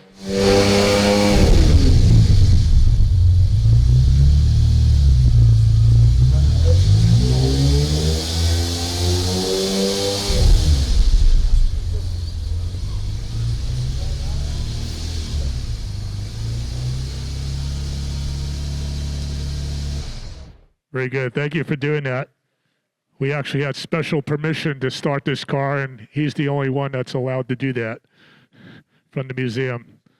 Okay, so take a look at the car. I know there's some aerodynamics on the car. I mean, I'll be honest, I know some of these things flip up. There's some stuff going on here. This car is exactly what they promised. Nothing like the XJ220 is exactly what they said they're going to promise to the car. You can kind of see the special hood here, carbon fiber. Again, the same designers of the GT and the F40, which is pretty amazing that those guys all got together again many, many years later to bring the Bugatti name back. Okay, let's start with the questions. Yeah, right here. Headlights. And are those defrosters? Yeah, the question is, what are the stickers on the headlights? Are those defrosters? Yeah, these stickers are basically just saying that the car, this plexiglass meets a certain requirement, because in the 90s to sell these cars, you had to have special requirements, and I think these are probably the specs that they had to meet at the time. I don't know exactly the details of that, but yeah, this is definitely a defroster. You see those wires in there that kind of connects in the end, and it's powered to defrost, because sometimes the moisture gets inside there, just like a rear view mirror or rear view window. They put little wire defrosters in there. Good question. Yeah, right here. Where was it manufactured, and are the Bugattis today still manufactured in the same place? Yeah, the Bugattis still manufactured in the same place as they were back then. I don't know the answer to that question. I'm guessing that they probably have a much more modern factory when this thing came out, because they were just starting out. I think if we can maybe Google that to see what we can find on that. I don't know the answer to that, but my guess is they probably started in a small place that they had available. In Italy, I think in Italy probably, because that's where all those designers were from the F40, the Ferrari guys. So I'm guessing it was probably somewhere in Italy. I could be wrong about that. You guys maybe could check me on that. But I'm guessing that it was started in a factory that probably doesn't exist anymore, or it's something else. And then because now they couldn't use such a small factory nowadays, unless they use the same land. I don't know, but they would obviously have to use a whole different facility to build the Veyron and the Chiron and the Bolide. Good question. Yeah, right here. Oh, just looking at the car, the front and the back, it doesn't look like there's like any luggage space. Like, do you think Ferrari, like overall, like over the years, have encouraged more like luggage space, or? Yeah, question about luggage space. Obviously, I don't see any area, as you pointed out, to put luggage in this car where we actually showed the F40 and the F50 actually have luggage space. I think Ferrari, they're very into making the car usable. They want to make sure you can drive it, you can put your luggage in it, you can have air conditioning in it. I think Ferrari, more than any other manufacturer, probably they weren't thinking that at all about this car, obviously. But I think if even though the Ferrari designer was involved in it, it's kind of funny. I think they probably got some direction from the higher end, like, I just do performance and forget about luggage and all that stuff for now. Good question. Yeah, let me get some guys on here. Yeah, you, go ahead. So just coming back to my earlier question. Yeah. Between the EV110 and the F50, and if the XG220 had the V12, what do you think would drive better? Or do better? Yeah, which one would be better between if this car had the V12 in it, that car as it is now, and the F50, which would be a more usable car today? I would have to say this car, the Bugatti, because it's got low end torque. It's got the 4 turbos. What you want on the street, you want the low end torque. So I would say it'd be a more drivable car. I would definitely pick the EV110 over that. Good question. Yeah, good. Do you know why it has the 2 separate gas tanks, and do many other cars do that? Yeah, question is about the 2 separate gas tanks, and do any other cars do that? Actually, the F40 does that. The reason they do that is for balance. You can't really put the gas tank in the middle of the car because there's no room for that, and to put it on just one side. So they put it on both sides for balance. The F40 actually has a little siphon between the 2 tanks. I'm sure this is the same way. Given that it was the same designer, he probably used that same technique from the F40. But yeah, real good question, mainly for balance. Yeah, right here. Would you think that this is the car that pretty much inspired Bugatti for the engineering of like more of the newer models? Absolutely. Yeah, absolutely. Is this the car that kind of inspired Bugatti? Again, Bugatti was kind of unheard of in 1957. They resurrected the name on this car. V12, 4 turbos. Look at the new Veyron, 4 turbos, right? Chiron 4 turbos, and the Bolide, I think, probably has 4. They kind of stuck with that 4 turbo because they were the first to do it. So absolutely, I would think this car definitely inspired all the Bugattis from this point on. This is a very significant car in that regard. Good question. Yeah, back here? So this windshield wiper, I've never seen anything like it. Do you have any idea how hard those are to get? Yeah, question is this windshield wiper. It kind of looks like a robot arm. And would you be able to get something like this today? My guess is, like I said earlier, because this is a hollow car for Bugatti, that you might say, usually what the manufacturers do is you order the windshield wiper. And they say, when we get 10 orders in, we'll make it for you. So you wait about 30 years, and then you get the windshield wiper. That happened to me on the F50. I had to get a part. My guess is, I doubt this exists. You'd probably have to make it. And looking at it now, it doesn't look like it would be that hard to make. Usually what people do is and I've had this experience, I was missing a part on my F50. I tried to find another F50 from a friend, take the part off, take pictures of it, and then find somebody to try to make it. I think that's how they would do something like this. Yeah, you can always make if you have enough time and money, but I doubt you'd buy it from. Yeah, it'd be pretty difficult. Yeah, right here. Have I actually driven any Bugattis myself? That's a good story to lead me up to. So when the Veyron came out, it was at Symbolic Motors. They said, Bill, you need to check out this Veyron. This is like that unbelievable car. It's like the fast car. I said, I've been in fast cars before. He says, you need to check out this Veyron. So I go to there, Symbolic, and he says, let's take it out for a ride. I said, oh, cool. I've never driven one of these things before. The car was so smooth. It felt like a Mercedes, right? So I'm flooring the car. I'm like, wow, this thing feels fast, I'm on getting on the 5 freeway, and it feels super smooth. He's like, Bill, you might want to let up a little bit. And I looked down at the speed arm. I'm doing 160 miles an hour on the 5 in a Veyron, and I thought I was doing maybe 80. So that's my Veyron story. The car is so smooth. It does everything so well. Obviously, coming after that, it was kind of spooky. Yeah, I heard somebody say the word spooky. it was kind of that. It's just I had no idea it was doing that fast. So that's my Veyron story. That's the only Bugatti I've ever driven. Yeah. So obviously, all these cars are, engineering marvels, but have any of them revealed any flaws over time? Yeah, these cars are obviously engineering models. Have they revealed any flaws over time? I would say probably, if anything, emissions. These cars are very dirty by today's standards. You would never be able to build a car like this today. I think these cars started to say, you know what, we can't be continuing building cars like this. They're just so dirty. So I think they kind of made people aware of, you know what, we could try to make computers to make them cleaner. But the V12s, I think they're starting to go away. I think they just can't make them clean. So I think the answer to your question, I think it unveiled that negative. But the positive is that it is a four-wheel drive car. So now cars with four-wheel drive are kind of becoming more standard. Styling, aerodynamics. I think that's some of the stuff we're seeing in the new cars, the downforce. But the stuff we're not seeing is the dirtiness of the engines. Yeah, right here. So obviously the EB110 is a very rare car with only 134 units built. Yeah. Was the EB110 officially available for sale in the United States, or was it only available in Europe? And would you have to wait for like the 25-year law to be able to import it into the United States? Because I don't see very many of them around, obviously. Yeah, the question is, why don't you see a lot of these around? I mean, they only made a lot of them. Were they legal to buy in the United States? I'd have to research that question, but I'm guessing you could buy this in the U.S. I'm guessing it was probably emission legal that you could buy a U.S. car because I know some friends of mine that had one at one time, and I don't think they had to buy them in Europe. So I think you could get U.S. versions of this car, but you never see these cars. Yeah, I think the reason you don't see these cars is obviously so few made, and I think, I think there's just that reason. Yeah, but maybe there's probably not a lot of them in the U.S. That's a good question. I don't really know the answer to that. Good question, though. Probably not a lot of them. Yeah, right here. Her name EB110. What does the EB stand for? All right, what does the EB stand for, and what does the 110 stand for? So that's a really good question. I probably should have answered that earlier.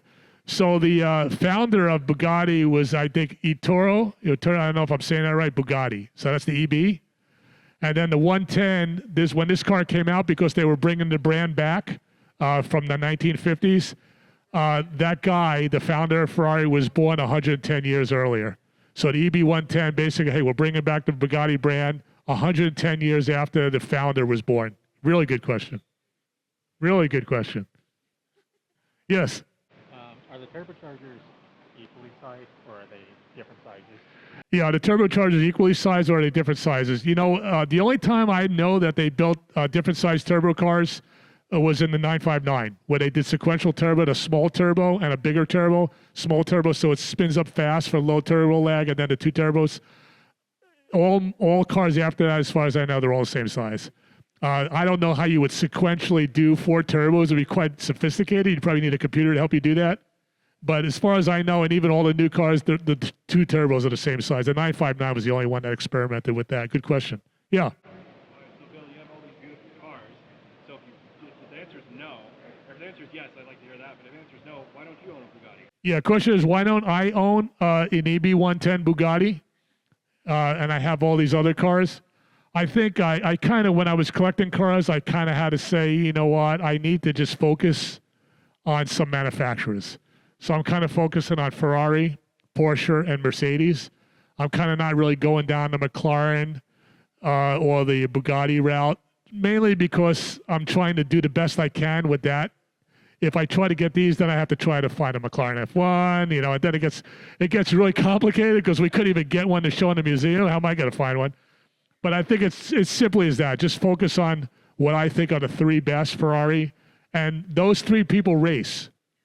Mercedes races, Ferrari races, and then Porsche races. So I'm also going that, and that those are the racing companies, and they make cars that you could take on the track. Not so much, these guys don't race. These guys don't race. So that's a big deal for me because I race, and I like the engine. The engineering is better on cars that race. Yeah, I think they don't race is because they don't have a motorsport team. It's a lot more money to do something like that. You have to sell a lot of cars. They don't sell as many cars as Porsche and Ferrari. Ferrari was one of the most profitable years ever this year. Mercedes, obviously. I think they got the money to be able to race. F1, look at Mercedes. I think these companies are just too small to do well in racing. I think the other three are, right here. What's like the difference between a regular EV1 GT and? Yeah, the difference between a GT and the regular one is mainly the horsepower. They had more boost and pressure. There's some other little details, but it was mainly a big horsepower difference. I think it was like in the 5. What is this one actually? What's the horsepower on that? I think it's in the 600 on this one. No, this is 553. You know what? I think there was actually even more than that, but I think it's primarily horsepower is the difference between the cars. That's the number one thing people cared about. And also top speed. The GT had a higher top speed because of more horsepower. Yes. So, like, a lot of these cars are Italian designed, right? Like the EV110, even though Bugatti's French, they're designed by Italians. Yeah. And so I was just wondering what you thought about Pagani, because, you know, Italian manufacturers, there was Ferrari, moved to Lamborghini from a guy that got fired from Ferrari. Yeah. Same story on Pagani. Yeah. And how do you think, like, I guess Italian genes like evolve the car scene? Yeah. The question is, these cars are mainly you're seeing Italians involved in the design of these cars. And the question came up about Pagani, which I met Pagani. We met Pagani, fantastic guy. And the Pagani cars, look at the styling on those cars. They're like jewels. I think just look at the history of Italy. Look at their architecture when you go to Italy. Look at Leonardo da Vinci. There's actually an exhibit right over here, Leonardo da Vinci. Check that out in the Air and Space Museum. I think the whole Italian culture, I'm Italian, by the way. I think it's, we have some other Italians here, I think.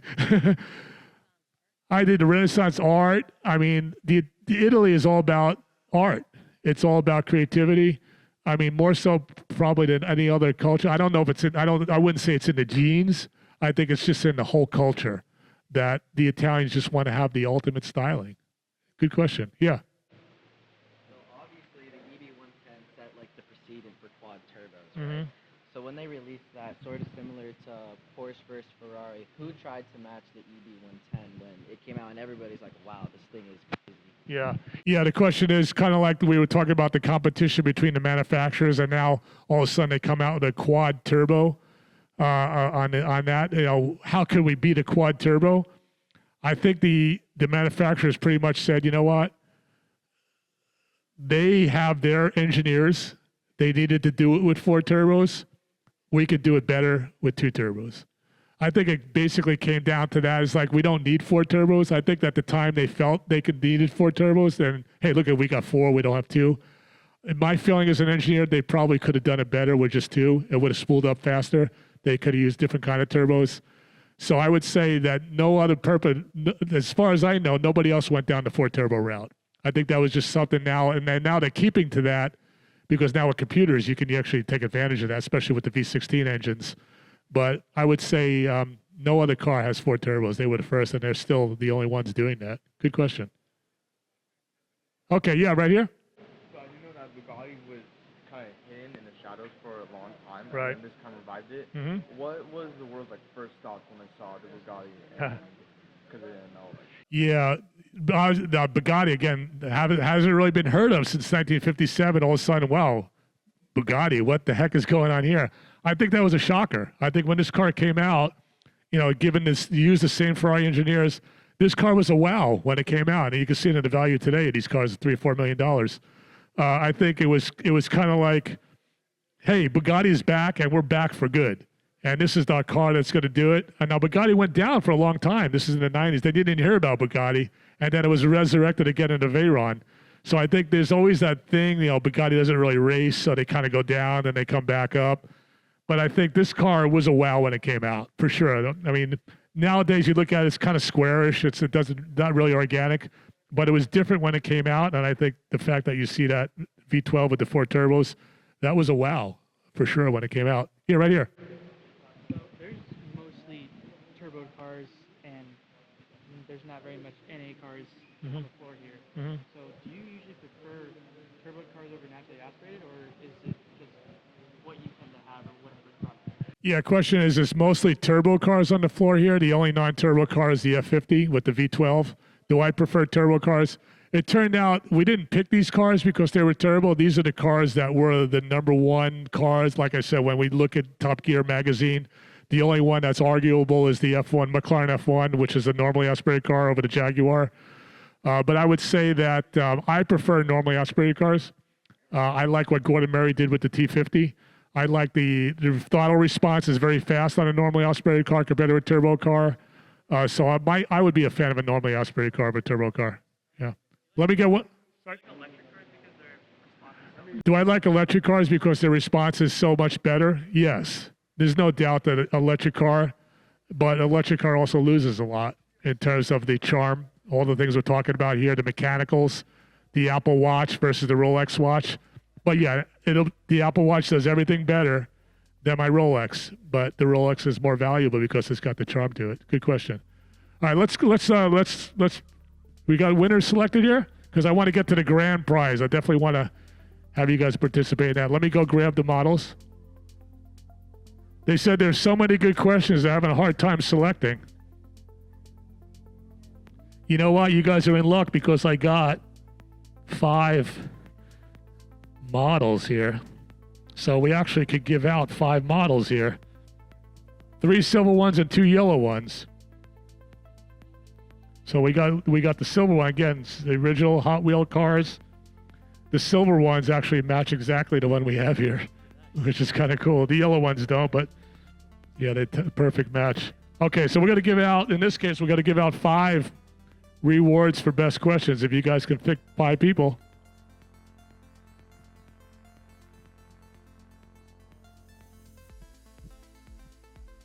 Oh yeah, I see him. So we got number 1 here. I see him back there.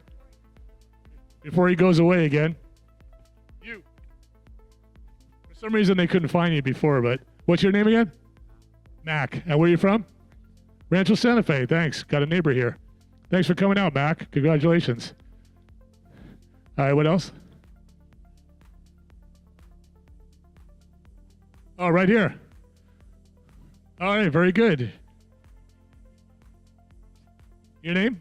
Wyatt. Wyatt? And where are you from? Lake Forest. All right, very good. Thanks for coming out. Congratulations. You got the same color as the one we have here. Good Bugatti question. All right, we got 3 more to hand out.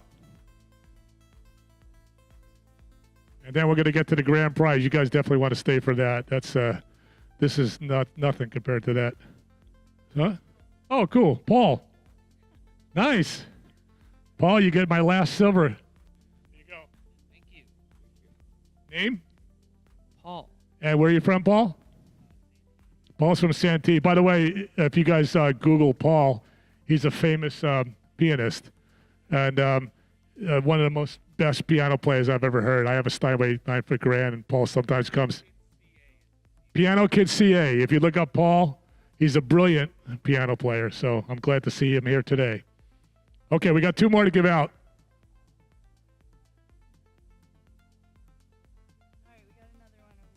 Okay, got another one. Got to follow the judges here. Right here. All right. There you go. What's your name? Chris, and where are you from? Chino. Thanks for coming out, Chris. Wow, that's a nice drive. Appreciate you coming all the way down here. How'd you find out about this? Oh, okay. Station North Island. Did you guys hear about us on the web or something?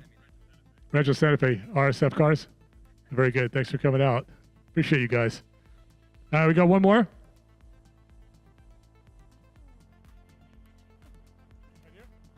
There you go. Oh, is it? Oh, sorry. Do I get the right one? Oh, yeah. Sorry. Congratulations. What's your name? Alex. And where are you from?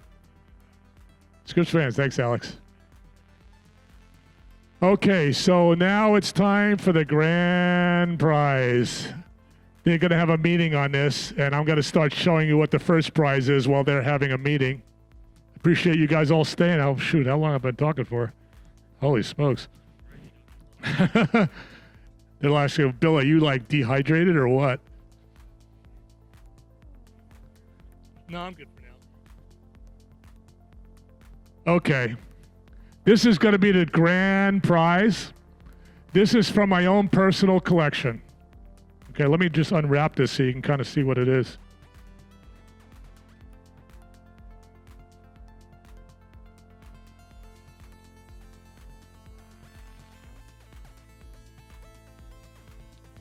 Oh yeah, I'm good. Okay. This is a 1/18 scale Ferrari F50. This is actually made in Italy. This is not something made in any other place. This is one of the original models from the 90s. This is from my own personal collection. I believe if you unscrew the Phillips edge, you can open up the top, the rear and the front. Super detailed inside. I mean, it's almost like an exact, again, from my own collection. We're going to give this out as a #1 prize. Once these guys, they're obviously going to be a tough one here.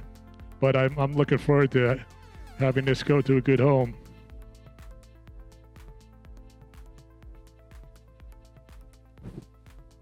And then we got, and the other 2 prizes are not shabby either, so stick around for that. Yeah. What type of engineer are you, and what types of projects have you worked on? Yeah, what type of engineer am I, and what kind of projects have I worked on? I'm an electrical engineer from a Bachelor of Science and Master of Science, MIT. And I worked on, did all the electronics for the F-22 fighter jet. I'm a math guy. I specialize in math. And I designed all the waveforms and the frequency hopping and the spread spectrum communication system for the F-22. That's my specialty. Also the Comanche helicopter. I did that. And now I consult kind of on that now. Now, today I'm a system architect. I do all the Nissan Virtual Academy websites. Infinity, Suzuki, I do big websites, behind the scene colleges. I have a big team of over 35 people that work for me now. So I'm still a system architect, but in a different way. But still using my math skills. Did a good question, appreciate that. Yeah. How did I get this? Yeah, this was actually gifted to me. And I guess I can't tell the person, I don't even know if that person's still around anymore, but this was given to me by somebody a long time ago.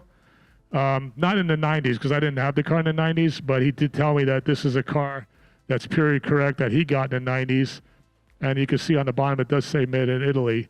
And there's so few of these cars today that are made in the home country where these cars are built. So, but yeah, I was from a friend that gave it to me probably about 5 years ago. And I have some others, but I felt this is a good audience to be able to give this out to, because like I said, hey, you know what? Let's have it shown off somewhere else. Yeah, question. You had a question here? What car of any car do you own? What car is the most meaningful to you? What car is the most meaningful to me? That's a good question. Let me. I have a story behind that. I told you guys earlier about my mom. My mom doesn't know anything about cars. Why'd you buy all the same car when she sees the red car? And I'm like, come on, Mom. By the way, they tell me I sound like Ray Romano. That might have been a Ray Romano thing. Anyway, she goes on and she's looking at the cars, and I have a white 73 Carrera RS, 2.7, super rare car. And she walks over to that car. I'm like, that's really weird. My mom never usually walks over to a car. She's usually like, can I go back upstairs, And she's looking at that car. I never knew why I liked that car. Just something about the Carrera RS that I just remembered. She's like, you know what? That car you and your dad built on the kitchen table when you were about 7 years old as a model. I'm like, really?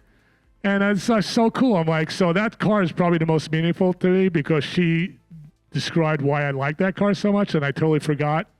So then I started asking all kinds of questions after that. I said, why do I like this Porsche Arena red color so much? I mean, this purple color I just love. Why do I like that purple color? Oh, because you had a bicycle with a banana seat with a purple color. I'm like, okay. She's like explaining everything now. And she's still alive today, 90 years old. All right, you guys got a number one? All right, let's go walk over to the number one if you guys don't mind. No, I'll go by you guys. We're gonna keep it unbiased. I'm gonna let them decide who's the number one.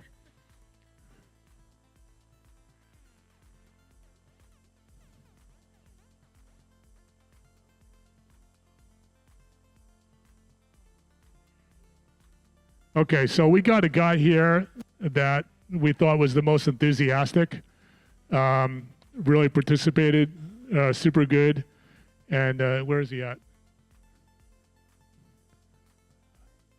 Okay, and yeah, this is actually, like I said, this is totally unbiased. I didn't think they would get who they were going to pick, but I totally agree with this.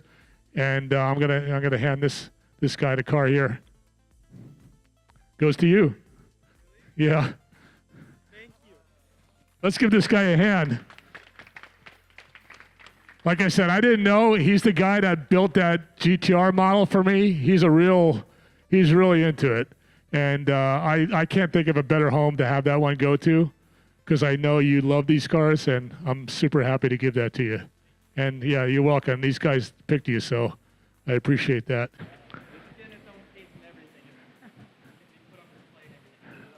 Okay, he says it's going to get its own case.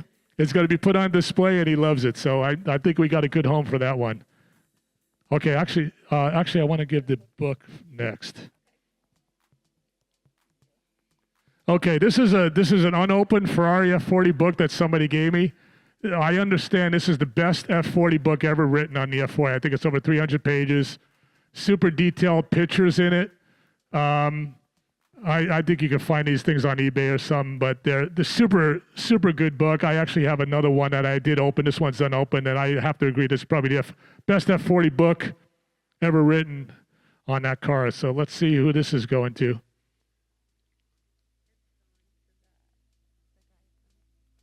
I want to make sure I get the right one here. It's kind of embarrassing to give a prize to the wrong person. Right here. Very good. Thank you, sir. Yeah, thanks for coming out. Let's give an applause for the F40 book. Yeah, you won 2 prizes. Like I said, you could win twice. Okay, so the final one. So you guys, somebody gave me an F40 kit, okay? And look at this thing. This is a Lego F40 model. It just came out pretty recently. I built this thing. It took me like 3 days to build this. I built it myself. And I could tell you it's pretty accurate, because I was kind of comparing it back and forth with the real F40. And it's just unbelievable how Lego can make something that's so accurate. So my challenge on the 3rd place winner is not going to give you this, but I'm going to give you this, which is 318 pieces, and I'm going to challenge you to build it as good as the one I built. So next time I see you, we will compare the 2 cars. This is not easy to build. I mean, it looks small, but it took me 3 days to build it. I know there's a bigger one, but this one is super cool. So we're going to give this to the 3rd place winner. I hope you have to be 9+. So if you're under 9 years old, let me know.